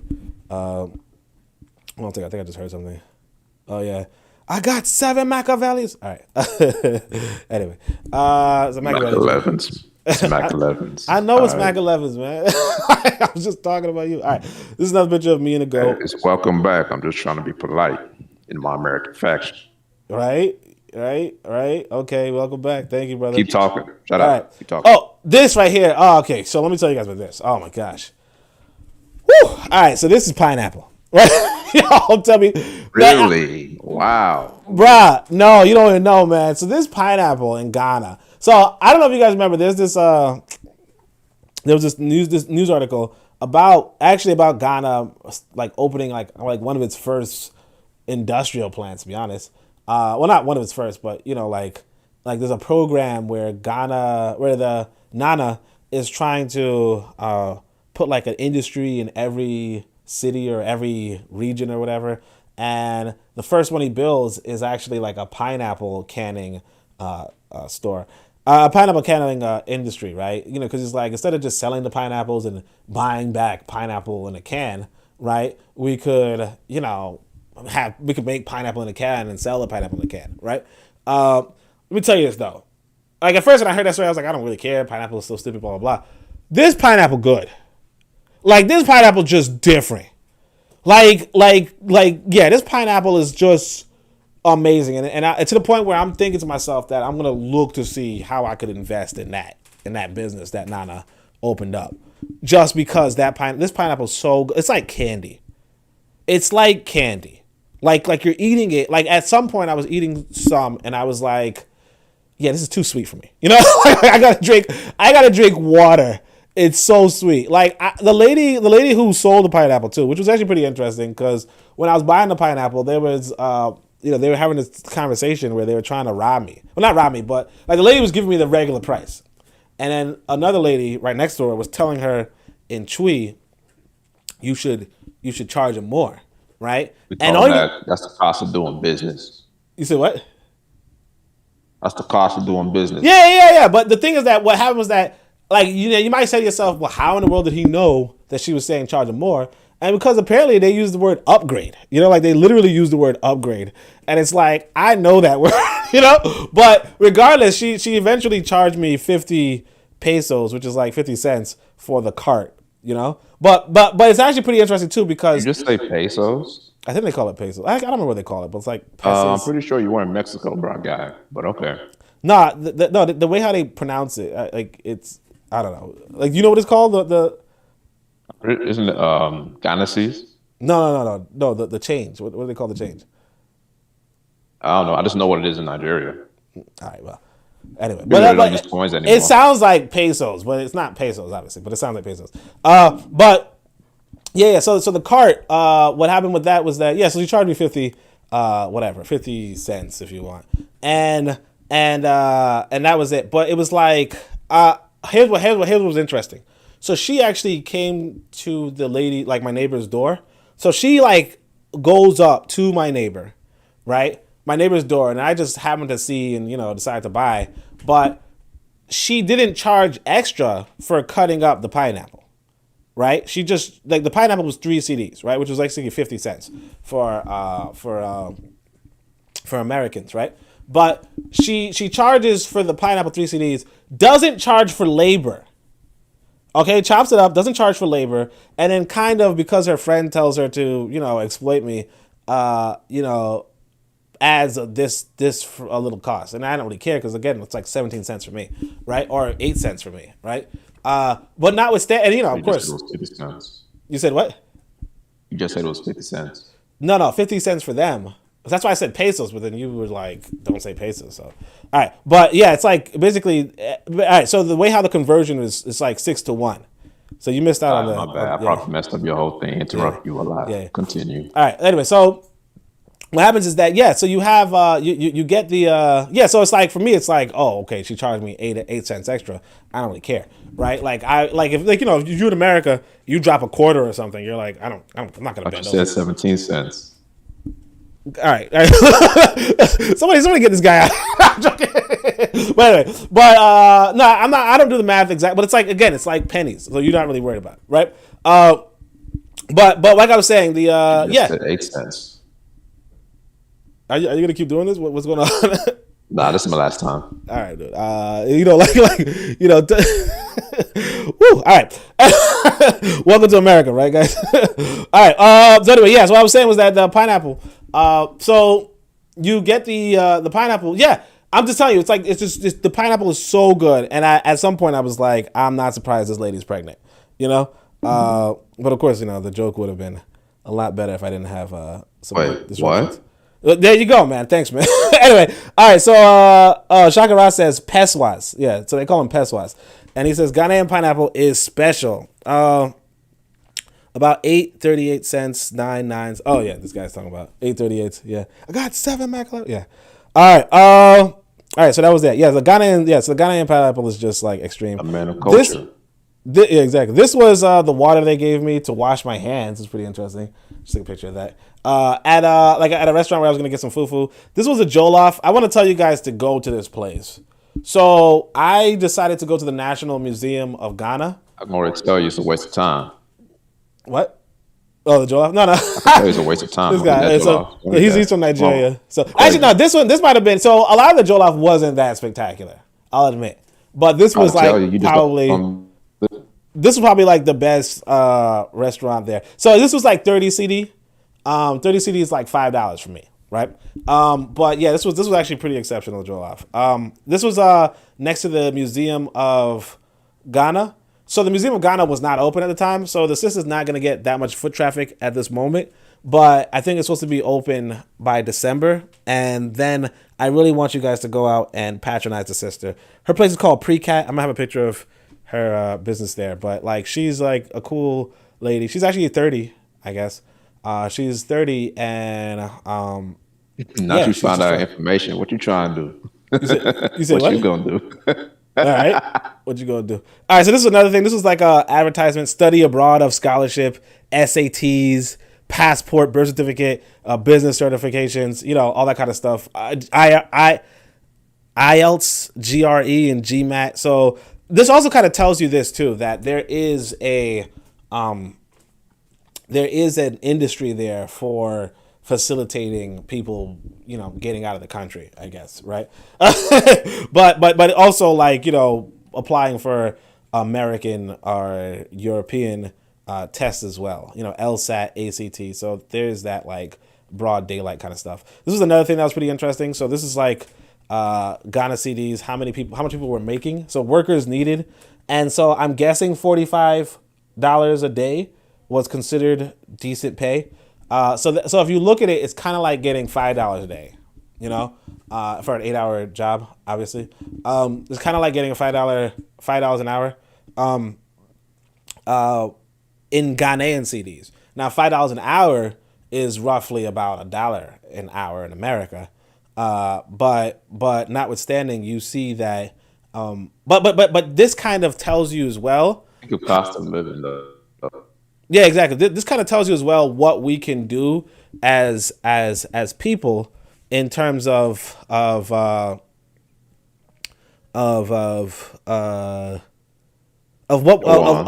costs. You know, like of cost of trying to build something there. You know, so how would you say it? Basically, okay, so $900 a month for a worker is about $150 US. Okay, so you could have a worker in Africa at good pay. This is good pay at $150 an hour, $150 a month, right? So one of these places I went to, they rented their building for 500 CDs, right, which is less than $100 a month, and they paid their worker 500 CDs a month, right, which is again less than $100, right? So so that's like something that, you know, we could consider if we were like for instance, for me, if I wanted to build a bookstore or something, I could get a storefront for $100 a month and then pay a worker to, you know, sit in front of the storefront and sell the books for $100 a month. You're gonna be there, right? You said what? You'll be there to supervise, I'm sure, right? No, I don't have to be. Why? Oh Lord, okay. This guy. All right. This dude taking pictures of ducks. Yeah. So look. So that's exactly. So like I said, I went to the National Museum of Ghana, right? So next door, Like I went a quack. next door, I went to another museum, right? Dude, are you gonna comment on everything? Nah, I chill out. Look. So look. What? Yeah, look at this stuff. What you doing? Bro, what you doing, man? Look at these pictures. So like, I go to another museum. These are the pictures that are up in the museum. All right, you see this? These are the pictures in the museum. These are the pictures in the museum, right? What? Yeah, bro. What Yeah. kind of museum did you go to? And then it's like Wolfgang Tillsman Fragile. This is like some guy had this guy Wolfman had a exhibit down there. Yeah, exactly. Those dumb pictures. Now you say to yourself, now what kind of museum was I in? Right? This is another picture. This, if you could, it's not a good picture. So I came closer. The Museum of Science and Technology. You can make this up. Like what the fuck? I'm like, let me go to the Museum of Science and Technology. Let me go. A picture of a white dude, an Asian lady. Because I've been walking around scratching my head. I'm like, what's going on? Like, why am I seeing like there was some there was some LGBT stuff. There was some, you know, blah blah. There was actually some Black Lives Matter stuff too. I'm not going to hit, but like it was some like a duck. You know, this Asian lady. Like, not even like good. This dude. This one is synonymous. So this was that. And I'm just like, this is the Museum of Science and Technology. But what happened was the guy tells me, oh yeah, this is also closed, you know? And there's just some guy just got his exhibit. But what's important is this, that kind of tells you. That's storage now? Exactly. That tells you that we could have these exhibits. Because here's the thing. You know, it was free to get in. And at some point, there were other people that walked inside. You know? Like, I stormed out and I saw some people walking in. So it's like, you could really like. It's really for us. To the crowd. You know what? So you rushing through the crowd, push people out your way. Hey, get them out of my yeah. No. You know, no. But like, yeah, like, but that's what it is though. It's like we could be putting up exhibits because a lot of times we have these we have these things that we want to show. And we want to show it in America, and people are like, "Hey, you can't go to our gallery," and blah blah blah. And it costs this much, it costs that much. Like, I'm pretty sure this Wolfman guy, right, whoever it is, I'm pretty sure he ain't had he was just like, "All right, yeah, just hold my shit, while I bring it to another country." That's it. You could have when I tell you it's the Wild West. When I tell you it's the Wild West, when I tell you that there's underdevelopment, when I tell you that this kind of stuff is happening, that's what's happening. All right. Hold on a second. It looks like I gotta go. What's his face? Give this kid Be a father. Yeah. Hold on a second.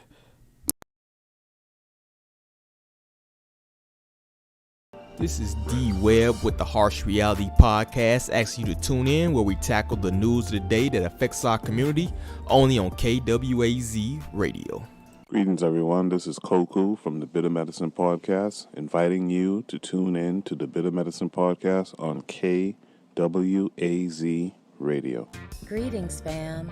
Tune in to The Learning Curve with me, the revolutionary matron on KWAZ Radio. You are listening to the Pro-Black Perspective on KWAZ Radio.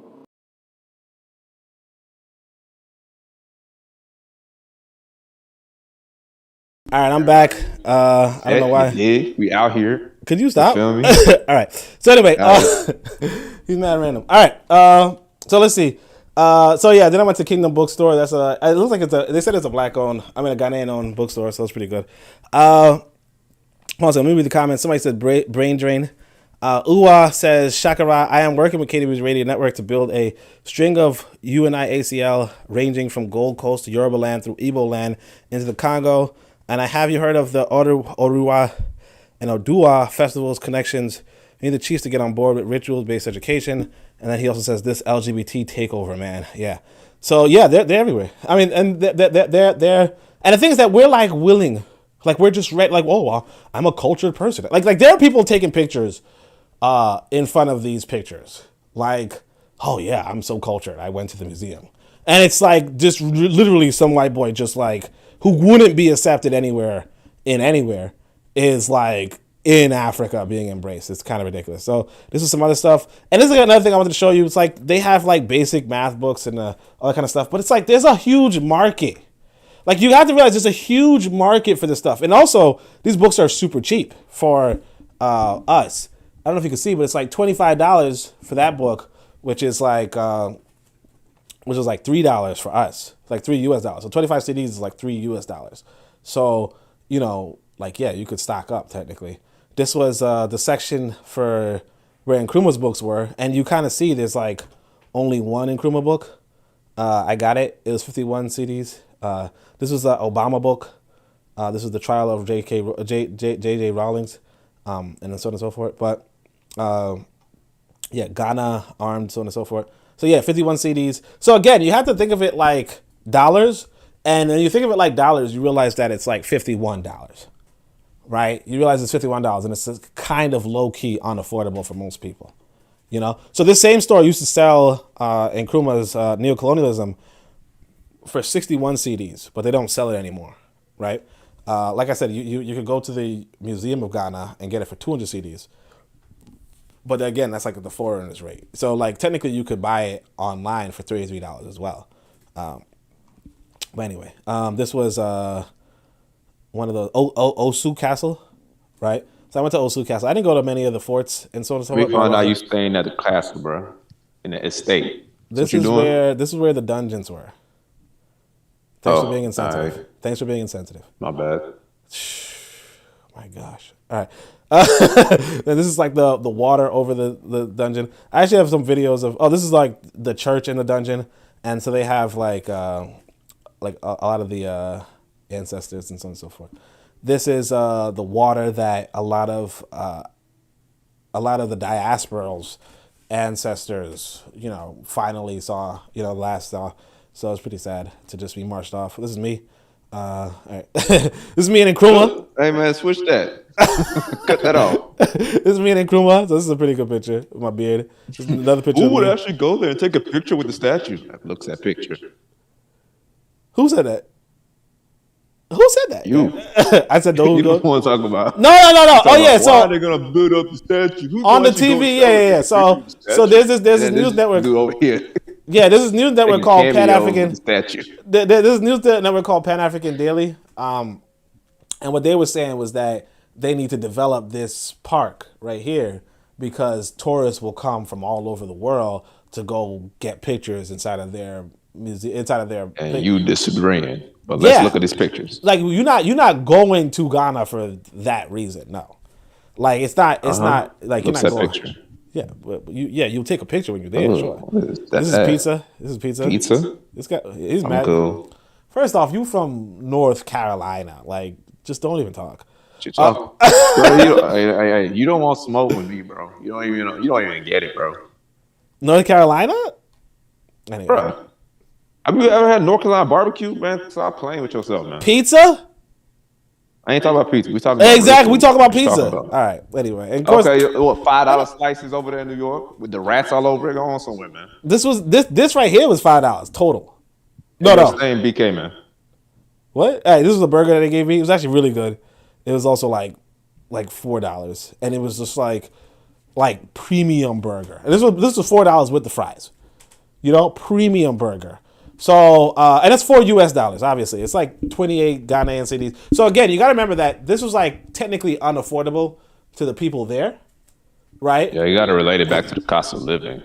Exactly. So it's like you're spending if you were in America, you spent $28 on a burger meal, right? It's kind of excessive, right? But, but because you have that currency conversion, like, it's not necessarily that you want to do it, but if you can, you can, this was, for you got it. The University of Ghana. Oh my gosh. Oh, yo, this was so huge. That's nice. It was so, nice. Bruh, it was beautiful. And it was huge. Like we're driving around the campus. Like I'm trying to drive to one end of the campus from the entrance. It was like a 10, 20 minute drive just to get to the other side of the campus. It was so gorgeous. A nation's, university. It was gorgeous, dude. This was some stuff. This is still the campus. This is the campus. This is another part of the campus.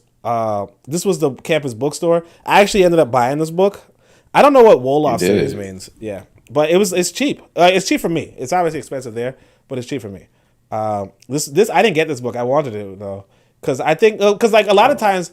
One of the things that we say is we're like, hey, black people need to study agriculture, and they need to study agriculture, they need to study clothing and textile, they need to study this. And it's like, they actually are doing that. You go to the bookstore, they're selling this stuff. Like this book right here, the nutrition book, I actually bought that one, But I'll show you guys what I bought. Okay. This was Essential Agricultural Science for senior secondary schools. So again, like secondary schools, everybody's learning agricultural science. We didn't even do that in America.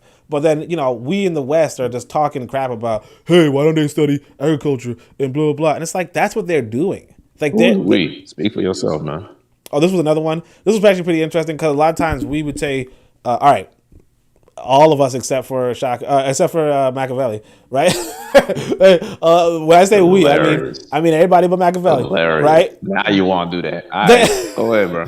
They have the African peer review mechanism as Africa's innovative thinking on governance, a decade of Ghana's experience. So this guy writes a book on how to have a indigenous kind of African innovative thinking of governance. And like, while we're on Twitter or whatever, social media, everybody except for Machiavelli, right? We're on social media discussing why doesn't African people look at their own kind of governmental model and blah, blah, blah. There are people...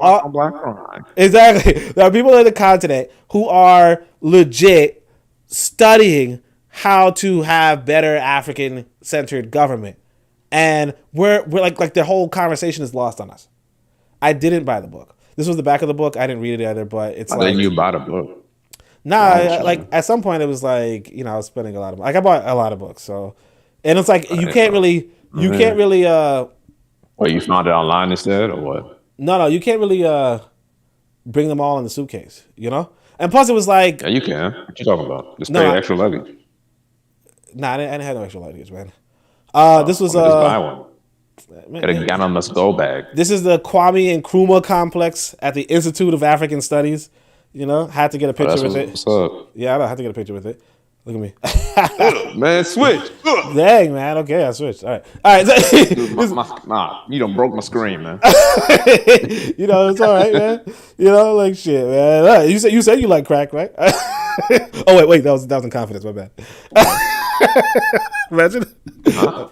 Nah, it's a joke, man. It's a joke. All right, this is please. EPP bookstore. Anyway, this was actually pretty interesting too. So they had an almanac. A kid bookstore. No, it's a grown ass people bookstore. But they had like a kids section, like they had like a kids playground inside that you could like leave your kid for like a few dollars. This was almanac, pocket encyclopedia, right? Because the university is right next door to this place. So like, let's say you had like you wanted to bring your kid. So like childcare center. Okay. Yeah. So there's the Kingfisher Young People's Pocket Encyclopedia. So these white boys were selling this thing, and I was gonna get it, but then I realized it was kind of like European, like you see Marie Curie, inside the book and all that kind of stuff. But like I'm saying that they have like these bookstores where they're selling a lot of books, and a lot of the books are being produced by Wazungu. Most of the books are being produced by Wazungu. This was another one right here. This was Reforming the Power Sector in Africa. So again, we talk about electricity. You say power, you talk about like political power or like electricity? I think electricity, right? But it's like we talk a lot about industrialization and blah blah. And it's like these, like you see the names on the side. These are the people that are doing the work on the continent for bringing more power into the continent. And yet a lot of people. Nah, I didn't get the book. But a lot of people, I think that's why I took a picture of it, because it was like, I'm not like, I realized that. No, all right. The reason why I didn't get the book too is because, like I said, you have to if you have to be serious about where you want to work as a people, where you want to work, so and it's like if you don't want to work in Ghana, exploratory visit. Exactly. If you don't want to work in Ghana, then there's no point in doing that. Deep, like you doing a campus visit, doing a school tour, exactly, college tour type exactly. Stuff. You can't, because if you just because it's like, let's say you end up falling for Togo or something, right? Then all these connections exactly, all these connections that you might have here, all these leads you might have here are no longer leads in Togo, or all the theories you might have on the Ghanaian government is not going to be applicable in Togo, And man, why are you going to hate on Togo? But the point is that this is what you would do if you were like serious about experience. But continue. You went to Togo? No, I'll talk to you offline. Oh, it's some lady broke his heart. All right. Nah. Like physically, I was there. Okay. All right, man. Continue. All right. Well, I thought you were telling me offline. Now you telling me online. Man. All right. You did. There ain't no world traveling, man. Please. All right. Ask somebody. Southern boy. All right. Look. Don't play with me, man. Reforming the power sector in Africa. Yeah, but like that's what I'm saying though. Like in the book, you could see all these names. You could look them up. You could look at all the institutions. There's an institution behind this book. All that kind of stuff. If you were really serious about bringing more power into Ghana, you could just go into the bookstore, see who's publishing the works on it, read the books, find out so on and so forth, make those connections, and be a part of that sort of system. Instead, we're online, on social media, discussing, oh yeah, well, Africa needs to have more power, and there's not enough power in the village, and the 5G tower is not even, like that's not what you're supposed to be doing. So, I do say go do your exploratory visit, then afterward, if you decide, hey, look, this is the place I want to be. Because again, you could go in the bookstore and find out if the conversations that you want are being had, because like I said, I'm on social media and people are like, hey, Africa needs to have conversations on African government and blah, blah, blah, blah. And it's like, yeah, they have that in the bookstore. So if you really seriously want Africa to have innovative government, you could be a part of that. You could go to the conferences that they're at. You could sell your books at the conferences that they're at. But instead, what we're doing is we're online and we're talking about Africa as this huge continent of 1 billion people, right? In 54 countries, 30 of them or 8 of them non-black or whatever, right? But whatever, you have these 54, and we're just talking about it in this vacuous term of Africa's not doing this, Africa's not doing that. And it's like, no, you need to go where you need to be. You need to go where you want to be and do the ground research there, because you might be interested in power, and this is where you look. But you might also be interested in hydraulics or something, or you might be interested in car manufacturing. Right? And then you might go into a bookstore and you see a lot of African authors on car manufacturers or engineering or mechanical engineer. Like, there's a lot of opportunity, and you really like realistically speaking, you got to be on the ground. So these are the books I did buy. Right? What happened was there was this sister who was like one of my neighbors. What happened was, yeah, one of my neighbors was like this young lady who said she wanted to be an author. So I was like, hey, I could get her some books. So a lot of these books are like books I bought for the young lady. But other did you than that, send her a copy of the Book of Power too? Signed copy? no, I ain't sending her a copy. That's true. The shipping is extreme over there, man. But but anyway, but like no, eventually. So this is another thing though. Eventually, like maybe like a few days later, she was like, "Oh, she doesn't want to be an author." So it's just like a big waste of money. But I also realized why. Wait, how old is she? That she just changed her whole career dynamic. Like I should have noticed that before when she just changed her career dynamic to become an author right before that. So it is what it is. But Wait, she like a little kid? not little kid, but like a teenager maybe. Yeah. But like 16. Yeah. But still, okay. like not like little kid, but like still a kid. I was gonna say, you actually believe what an 8-year-old told you? Imagine. I want to be. I want to be an astronaut, and I'm like, okay, here's a astronaut. Here's a spacesuit. No, I want to be a firefighter. Oh, here's a hose. Here's a fire hydrant. And just give it, no,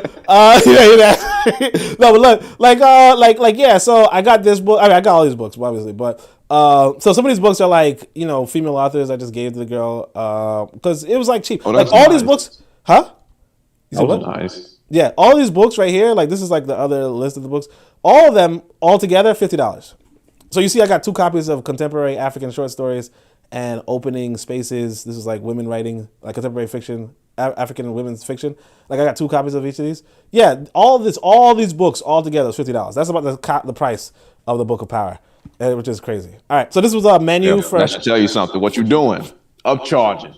But continue. No. It's just tell you that Ghana is cheap. What's wrong with you? Basically it was It's just like 300 CD. This is like 300 CD. That's what I'm saying. It's like 300 CD, but ultimately that's like $50. So basically, my book would be selling for 300 CD, and Ghana, but they wouldn't sell it in Ghana anyway. But also, I think that they have like international market. Right. Huh? What do you say? Huh? What do you say? I didn't hear what you said. But no, also the international market, they sell books cheaper on the international market. That's another thing. So this is like your book would probably what $5? Nah, I hope not. Oh, $7? I don't know, maybe like $20. I don't know, man. I don't know, man. But I mean, I don't know. I didn't really look into it. I don't because it's like who cares? I'll give you about $11.50 on the international market. $11.50. I'll be about $3.50. $3.50. All right. So this is the menu for like this place, this breakfast place. But you can kind of see the prices. It's like 35 CD for the house pancakes. This was actually the only place that I saw like I saw like half the white people I saw, was over here. Like white people just went to this restaurant. I got a pizza here. Obviously the medium was I got the barbecue chicken. So the medium was 52 CDs. And the dude, that's allergic to vegetables. I got the house. I actually know what's interesting about these pizzas is that all of them had vegetables on them. So you could kind of see if you look at it, it says diced grilled chicken, olives, and mushrooms on the barbecue chicken pizza. Their pepperoni pizza had pepperoni, mozzarella, and mushrooms and olives. It was just really weird that they had like so much. I mean, mushrooms and olives. I mean, that's. Pepperoni pizza? No, what I'm saying is that in America, pepperoni pizza. That's not like really saying that. Oh, that's a lot of vegetables. That's not really vegetables, technically. Like no, what I mean is that in America, you say pepperoni pizza and you just get pepperoni. Just get pepperoni and cheese. Yeah, you get pepperoni and cheese, but like in Ghana, it's like everything had like olives. Like the base is like olive, mushrooms. Yes, and then everything else is like what makes pizza that. Okay. Oh, is everything olives? Oh, maybe it's no. I'm asking. Like that's what it sounds like. You're saying. Yeah, it was just weird. It was like because I remember like when I was at the other pizza store, they were like, I was like, I got the barbecue Did chicken you ask pizza. for them not to include it though? No, I got the barbecue chicken pizza, and then they were like, "Oh, it's gonna take a while because like the onions are not ready yet." And I'm like, "Onions? What the what? What do you mean onions? Like you're gonna delay my pizza for onions?" So I mean, to your joke, yes, I did tell them not to include onions. Like, why do you include onions? But it wasn't like my pizza though. It was like my son's pizza, and he picks through food kind of. And what'd you get? I got the burger. I don't know why I always got the burger, but it was just like Fat burger. all these burgers are like organic. It's crazy. But like, remember, you got to divide it by 6. Up egg, grilled bacon, cheddar, cheese, homemade. You got to divide it by 6. So $51, you divide it by 6. So you get like a burger and fries for $8 for or $9. Yeah. But like the point though is that why do I say that? Well, why is that important? Because I don't know. You tell me. Well, here's the thing. So it depends on where you're from, but like in New York City, you're not getting no premium burger for no $8 with fries. No, I mean, you'll get the burger alone. Not for $8. No, you know what I mean? Like in New York City, no. Like if you're getting like a premium burger, different, baby, I guess. New York is different. Yeah, New York, like you're like there's a vegan burger in New York that was $31. That was $30. Yeah, just the burger. Just the burger, $30. And that's like cheap. You know what I mean? Vegan burger for $30. No, they had like truffle mushrooms on it, like they and then here you have like you have a veggie burger right here for $38 with fries and a drink, and coleslaw. You know. Anyway, look at the comments.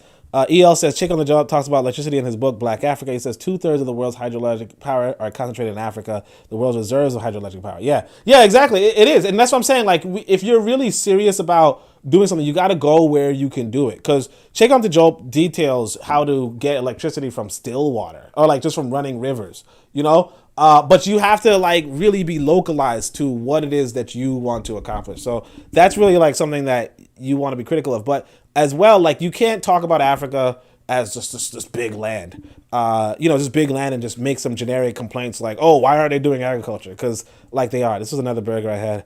I just had burgers. This is me. And, you just ate burgers, huh? No, I ate Jollof and burgers. No, like when I went to these restaurants, double burger. When I went to these restaurants, I did try the burgers. Yeah, just like. Then I had another burger. Then I couldn't do kenke. I couldn't do kenke, man. Kenke and fufu. Like I have a fufu one too, but this is me in a traditional shirt, so that's pretty cool.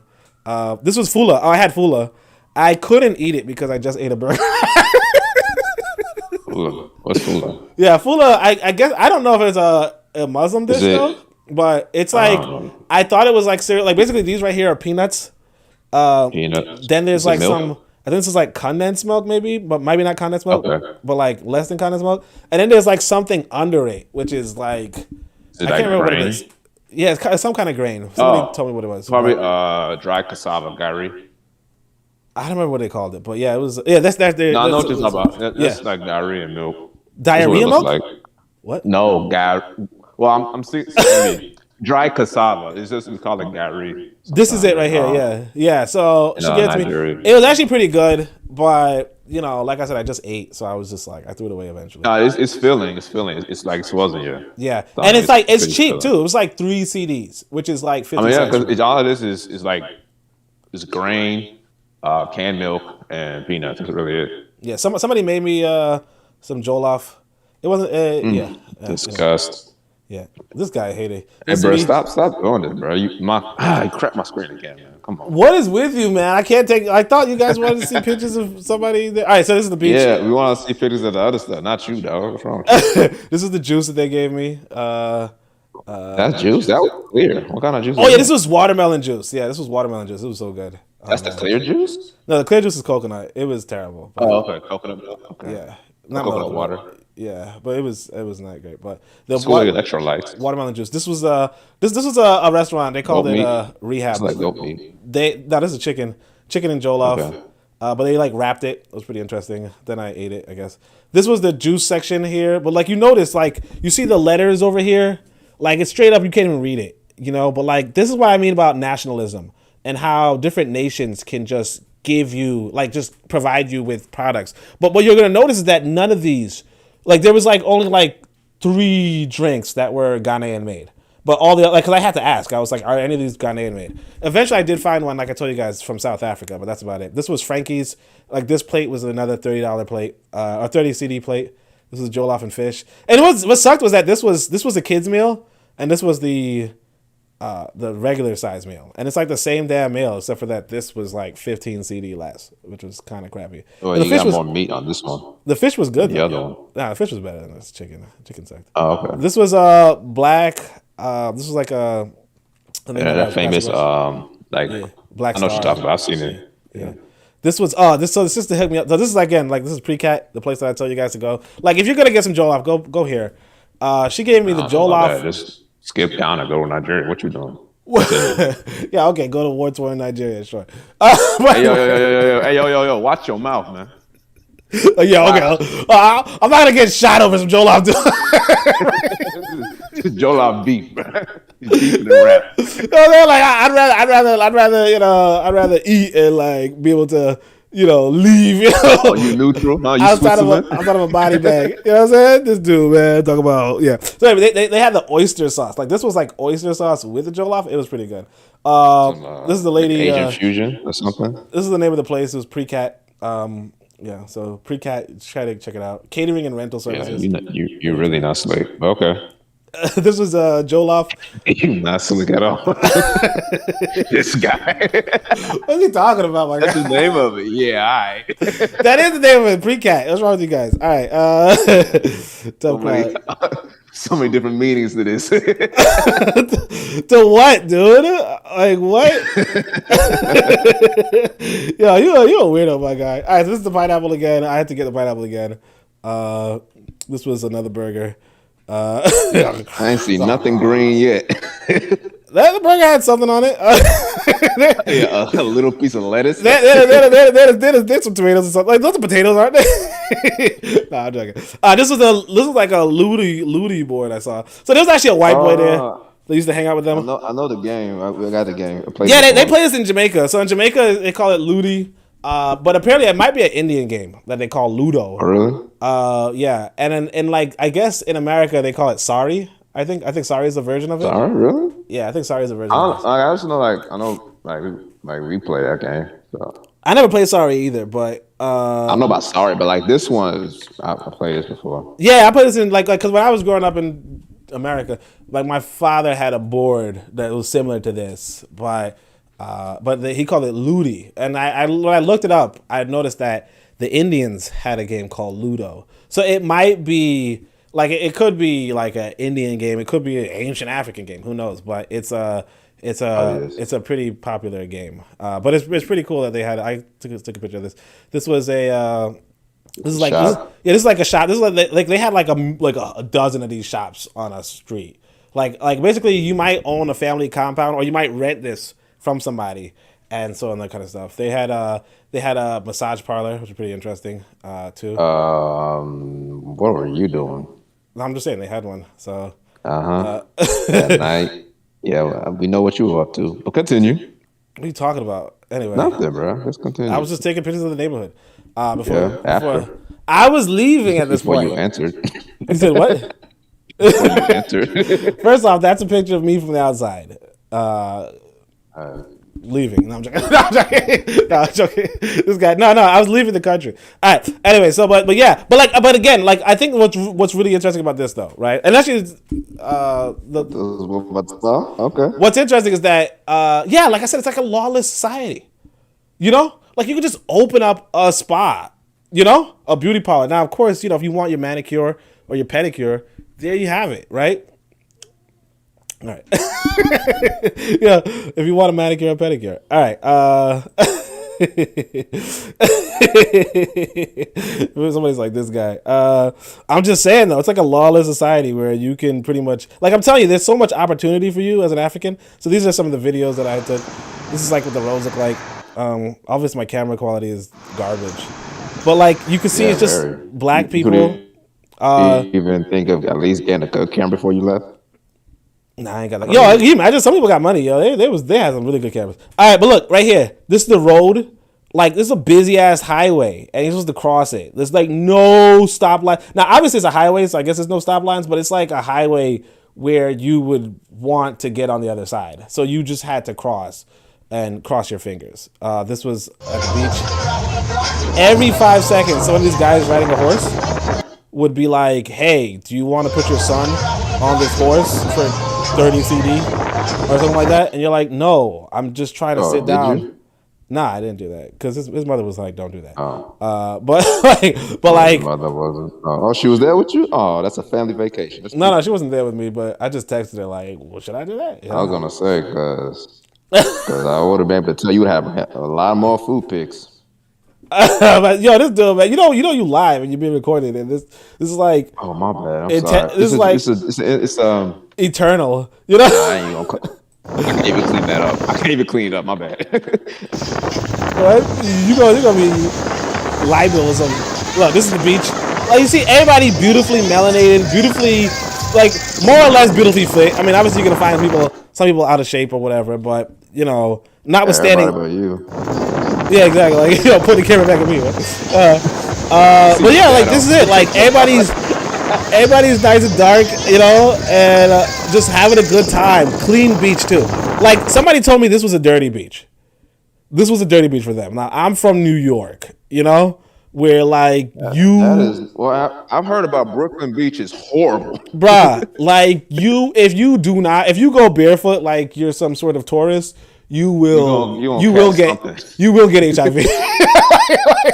You need a tetanus shot. You will get HIV. Like if you did not have HIV on your way, like when you got there, you will get it later. It's that serious. Yeah, do not. Like, there'll just be trash. You wake up with a rash all over you, all that mess. Yeah.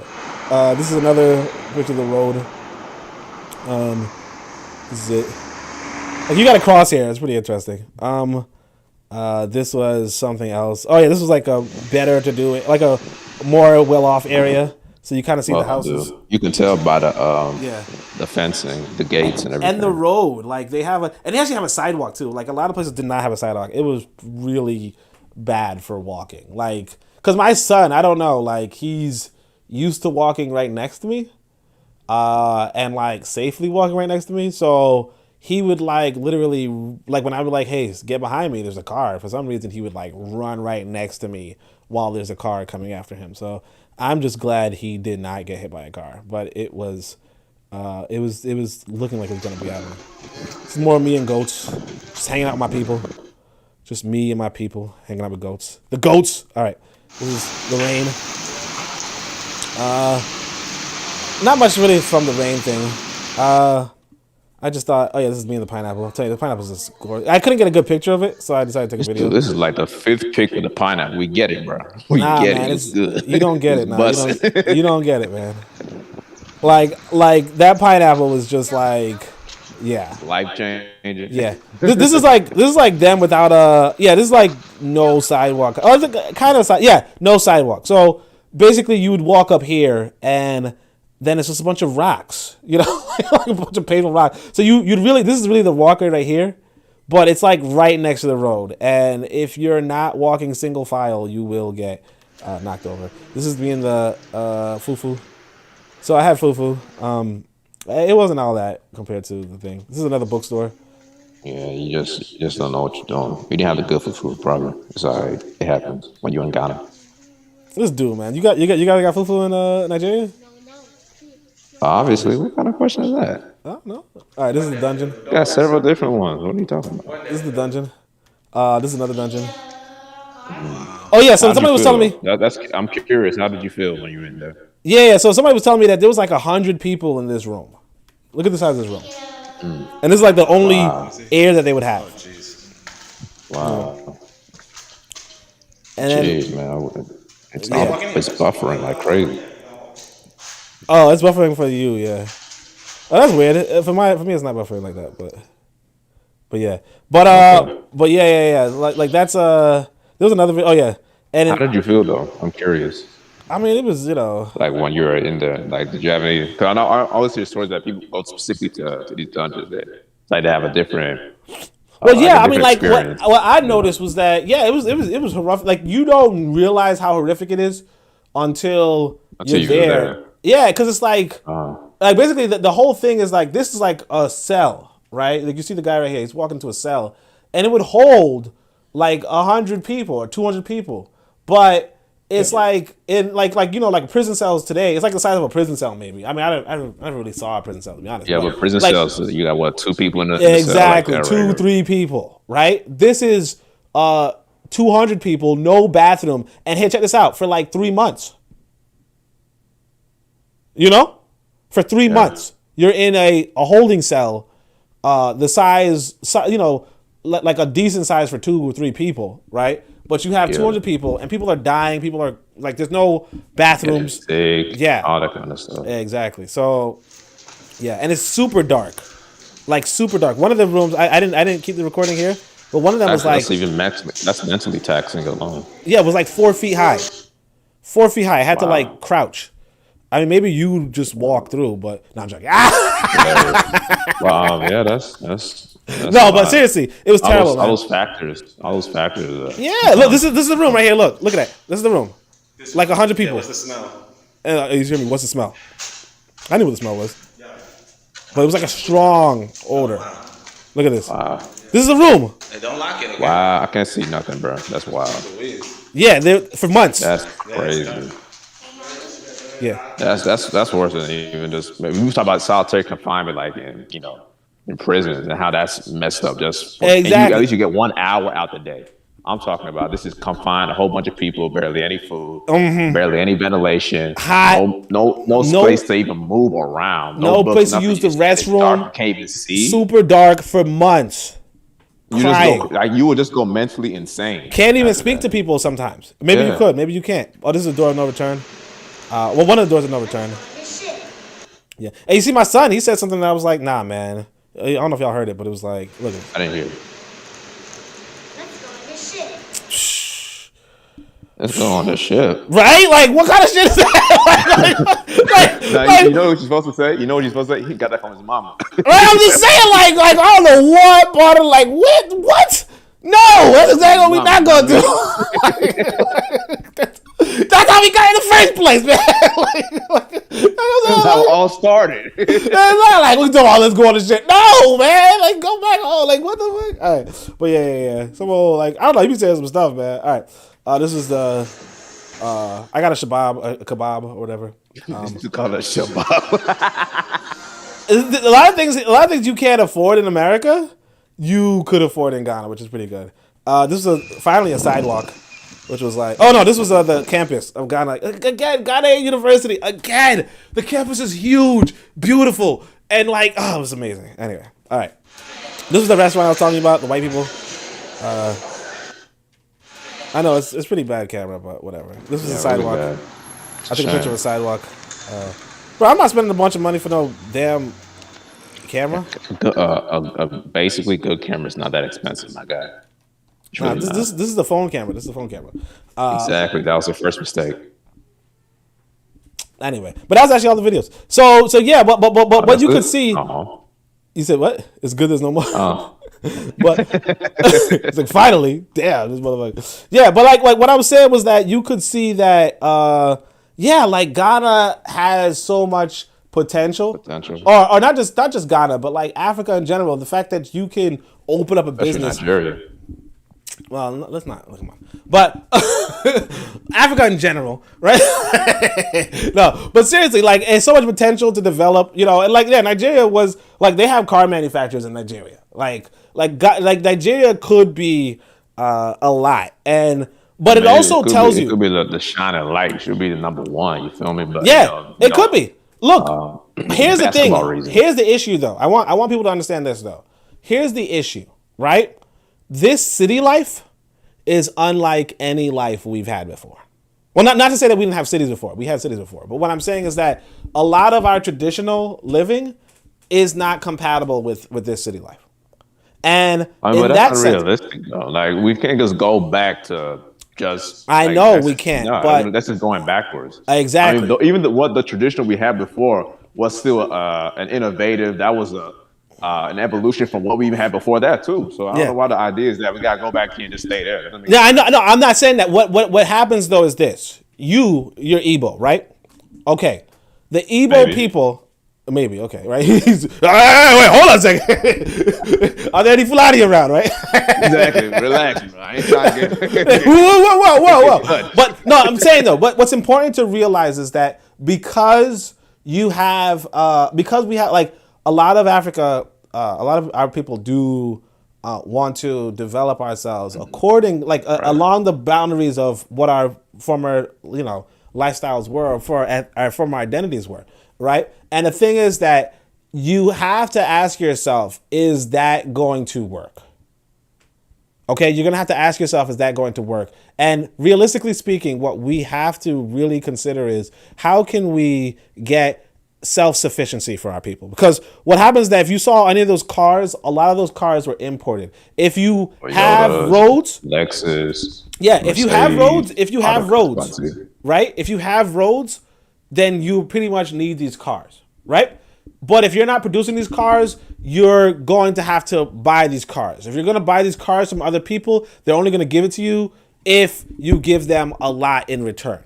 You give them something worthwhile in return, and what that worthwhile may be is going to be your natural resources. It's going to be you being a garbage dump for them. It's going to be it's going to be a lot of things. Yeah, a lot of things. And so, what we have to do as African people is adopt an identity or a different way of being, such that we can manufacture and be self-sufficient for ourselves, such that when you go into the grocery store and you're looking to get some juice, that juice was distilled and made in some part of Africa by black people who were employed full-time with good labor, with good payment for what they were doing. That's not a part of our traditional lifestyle. It's not a part of the old Igbo way. It's not a part of the old Fulani way. It's not a part of it's not, hey, come on.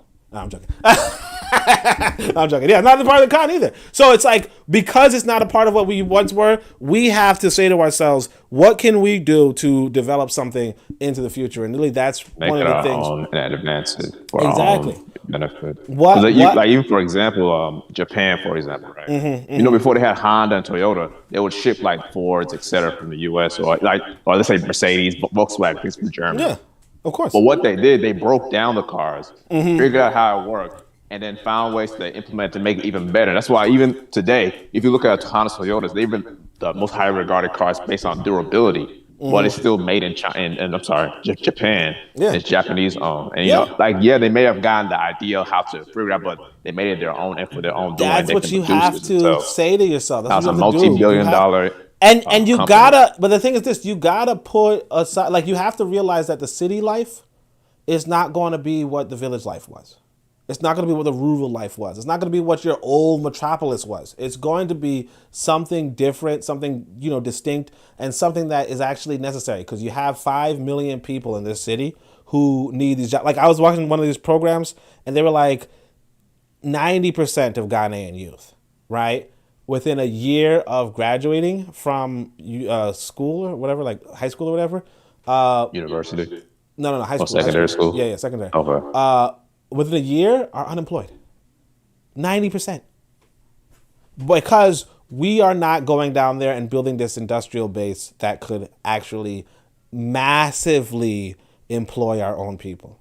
Like, we have to consider not to say that mass we employment. Can't still rely on our principles and our philosophy. That's not to say we can't. We just apply it to modern times. Yeah, and so that's one of the things that I'm going to try to like I said to myself, I'm going to write a book after I come to Africa. I didn't think Africa was going to change me that much or give me too much insight, but it did.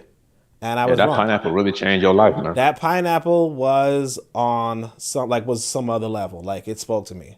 It spoke to me. Like, me and the pineapple had some conversations.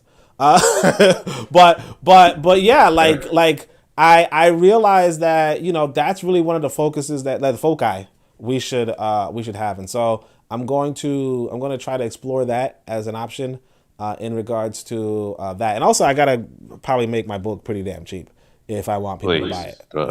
My God. Bro, you rich, right? No, I'm joking. I know you're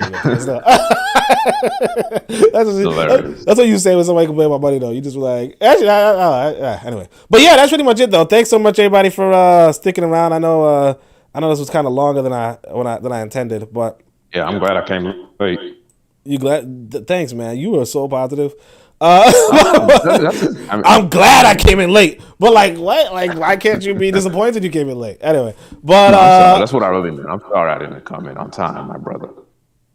Nah, you don't mean that, man. He's like, I'm glad I missed. You're right. I'm glad I missed a lot of stuff. But yeah, so that's me back from Africa. So I'm getting ready. I think I'm gonna write something pretty easy. You going back? Oh yeah, of course. No. I said I'm back from Africa. Oh, speaking of which, so this is the last thing that happened. Matter of fact, cool. So opposite of coming to America. Look here, I come back to America, right? What happened? Oh yeah, so here's the thing. So I'm in Africa.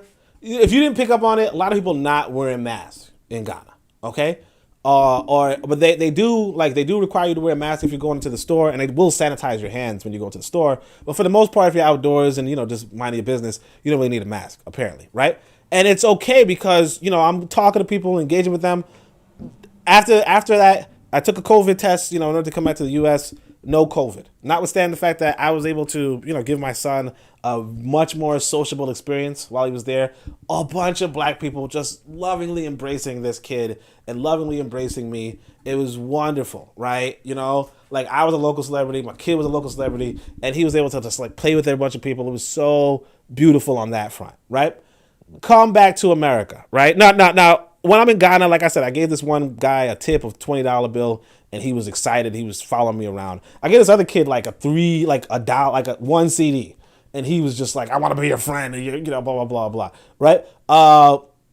There was this other, so like I was at the airport, and I was like, I had my 20s. They were all out of a bunch because what happened was I like the bag I had I had a full, envelope with my 20s in them. And, I just had some cash because I thought like maybe my card might not work, so I had some cash, and so I had a bunch of 20s in my hand, and the lady in Ghana was like, "Oh, I would love to have one, like it'd make my day," and I'm like, "Ha, that's funny, right? Whatever, right? Come to America. I'm at customs, right? They treat us like shit from jump." Okay, now you come back to you're in Ghana. You're a rich guy. Take off your shoes, take off your belt. You're the foreigner. Look, you're the foreigner in Ghana. You're the rich guy. You're the American. You're the, hey, this guy has money. This guy's, he's whatever, right? Everybody treats you respect. Everybody wants you to like them. People, yeah, sure. And it's all for like pennies on the dollar. Like, you give somebody, 10 CD, it's like giving somebody $2. You, bro, remember. Exactly. So you feel rich and you like it because, you go into a restaurant, like in America, you go into a restaurant, people are like, we're not even gonna, like, you can't afford here. What are you doing here? And you're just like, I could afford here. And you look at the menu and you're like, to the dollar menu. Yeah, no, you go to the menu and you're like, you're right, I can't afford it. You get out. Right? In Ghana, get that 4 for Wendy's. Exactly. In Ghana, you go into the restaurant, the biggest restaurant, right? And they're like, oh, we're gonna serve you because you could afford it. They go kill a goat in your honor. Yeah, you could afford it. So it's good, right? Now you come to America, right? We're at customs. We waited in line. So like in Ghana, they have this huge efficient system to weed out who may or may not have COVID, right? You gotta spend $150 right? To get a COVID test. Me and my son had to spend $300 total, whatever, right? But notwithstanding, you took the test, you got the results, and you got into the country. There was actually somebody who actually had COVID, and he was like, I think he was told to maybe they made him quarantine or something. But the point is that they beat COVID out of him. Yeah, like it's a really efficient system. Come to America, and it was just back to the same old crap. You were in this line at customs for like 30 minutes or maybe like an hour, I don't know. But you're standing right after taking a 10-hour flight. You're standing there, and the line's not moving. They don't give a shit, right? There was eventually I talked to I got to the customs agent, and he's like, "Hey, do you have any money?" Now, of course, I'm coming back from Ghana, so I'm like, "Yeah, I got money." And he's like, "How much money you got?" I'm like, "Maybe like $500." What are you doing? What are you doing? And I'm like, "Maybe $500." And he's like, "That's not money, $10,000 and up is money. Now get your broke ass." I'm like, "What the fuck?" Yeah, he didn't say that. Stop. He didn't say you broke ass, but like Stop he really that. did tell He me didn't say all $10,000 and that. up. No, he did tell me. He You did might as tell well me just slap you with do your not face. have money. He said you do not have money. It's $10,000 and Talk about up. real That's bread, money. bro. What $500? And then I just said, "Welcome to America." You know what I'm saying? Like shit. I tell you, 'cause you in Ghana, man. You was wealthy. You know what I'm saying? Like you was rich. You could buy anything, anyone. You know, like whatever, right? But like not anyone. Obviously, you're not buying people, but still, like. Wow, somebody told what he actually did in Ghana. But continue. Nah, I ain't buy people, man. What the guy? Yeah, you're not gonna say that on YouTube, we know. But You continue. can't buy people, man. It's not legal. We know. You have to say it on YouTube. Continue. You can't break laws if you're a foreigner. That's you're not gonna be able to get in the visa. You know. But anyway, I hope but everybody's listening.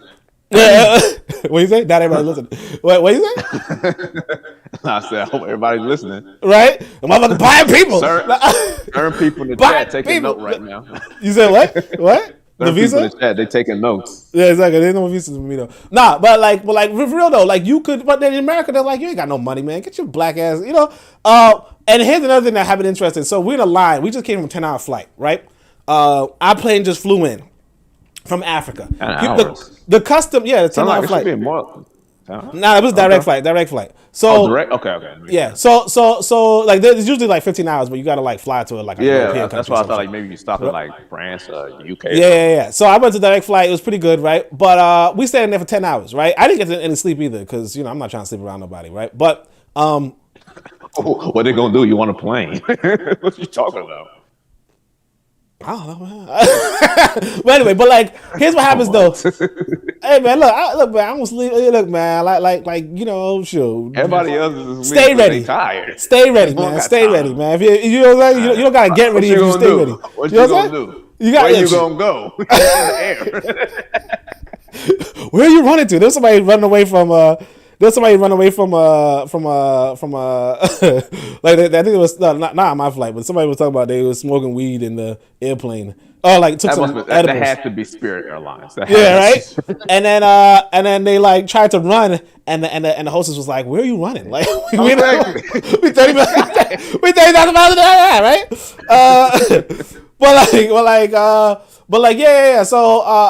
Yeah. So what was it? So we just came on a 10-hour flight. There was this lady with a baby on her back, right? Now the next flight comes in, and they're not as melanated, so they probably coming from Europe, right? The line actually starts moving eventually, right? All right. But anyway, then this black lady says, "Hey, mama," to some white lady with a stroller, like this white couple, like white woman couple with a stroller and another baby. They're like, "Hey, mama, come into the front of the line," right? They cut in front of me, right? Hey, what do you say? I'm sorry. You said, "Hey, mama." Yeah, she's like, like calling to the mother because she's a mother or something, right? And so she makes this white girl cut into the front of the line because she has a baby and she just came from a flight or whatever, right? And it's like, so there's this brother, Ghanaian brother in front of me, and he comes to her and he's like, "Why did you call this white lady instead of this black lady who was here like an hour earlier with a baby on her back?" With a baby on her back, right? And so then this black woman's like, she's talking to like her Latino friend, and she's like, "They're coming to me because I'm African American, and they figured because I'm African." And you're like, "That's victim complex." Like, what are you talking about? Wait. Bruh. What? Bruh. Wait, repeat that part, bro. I'm lost. Bruh. So basically, he approaches her and says, "Why are you helping out? Rightfully Why so. didn't you help out this black woman if you're bringing Rightfully babies so. out? If you're bringing Yeah, mothers out?" yeah. And she goes, "Oh, I'm being persecuted because I'm an African American." And you're like, "This I'm is being that." persecuted. Ma, what? Bruh.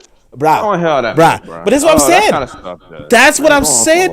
The victim mentality in America, like I'll tell you, because I was in Ghana enjoying myself, and I'm on social media sometimes, and I'm just like, what are we talking about? What are we doing? Bro. I don't know why you wasted your time. You should have been like, man, bump this. You just cut it all off and just enjoy your stay, man. I mean, I usually went on when I was like, Maybe just at the end of the day. Connect with like maybe people like close, like. But Yeah, it was the end of the day, man. End of the day, you wanted, like you was reading in the bed. About to go to sleep, Yeah, exactly. You just, you do what you was doing back at home or whatever, right? But for real though, like you notice how much of our conversation is American centered. You know how much of us have this victim complex. You know how much of us Western mentality, bro. Doing like everybody here hurt, feeling like they are, bro. You everybody, man.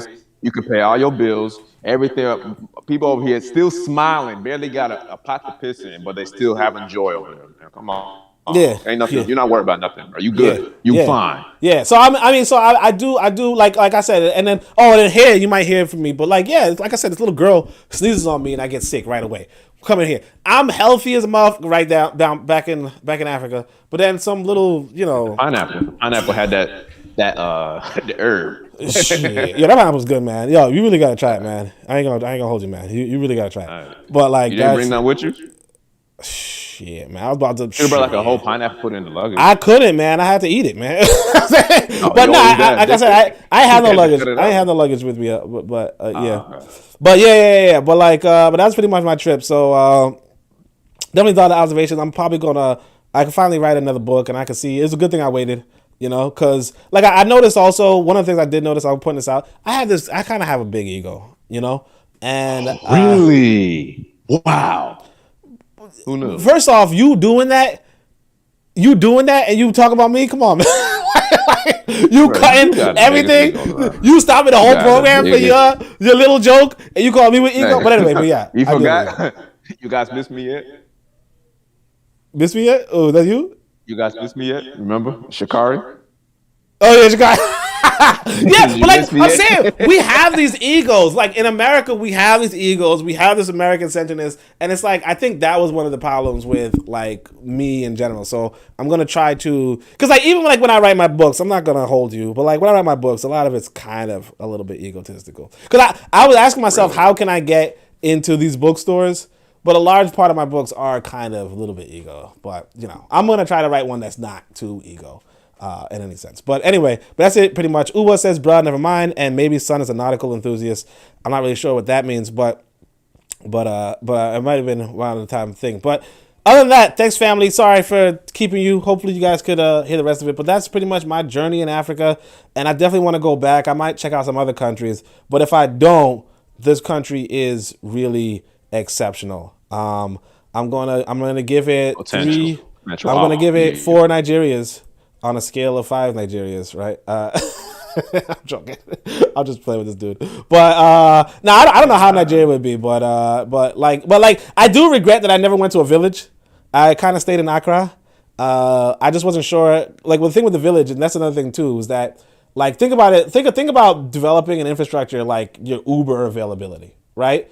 Realistically speaking, if I were to take the 3-hour trip to the village, that would have cost me 200 CDs, which is about $30, right? So a 3-hour trip, right, for $30, which is cheap. I'm telling you, all these freaking trips were so cheap. Like Uber, oh my gosh.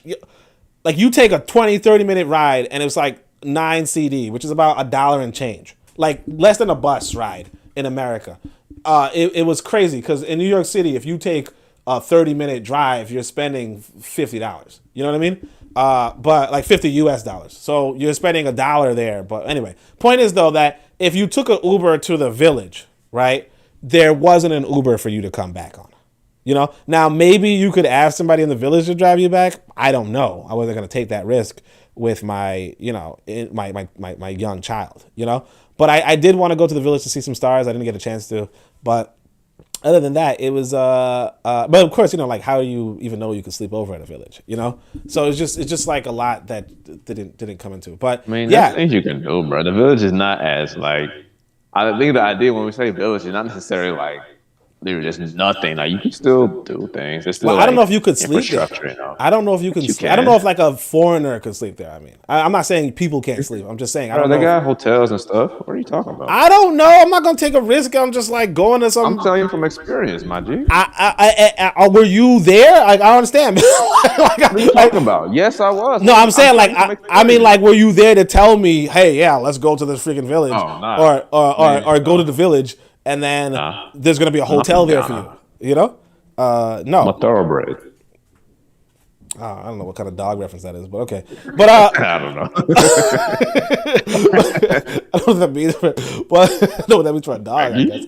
But yeah, that's pretty much it, though, fam. So thank you so much, and Shemi Hotep, and hopefully I'm gonna hit you guys up with a new book, Mama Say, Mama Sa, Mamakusa, in the words of the Honorable Michael Jackson.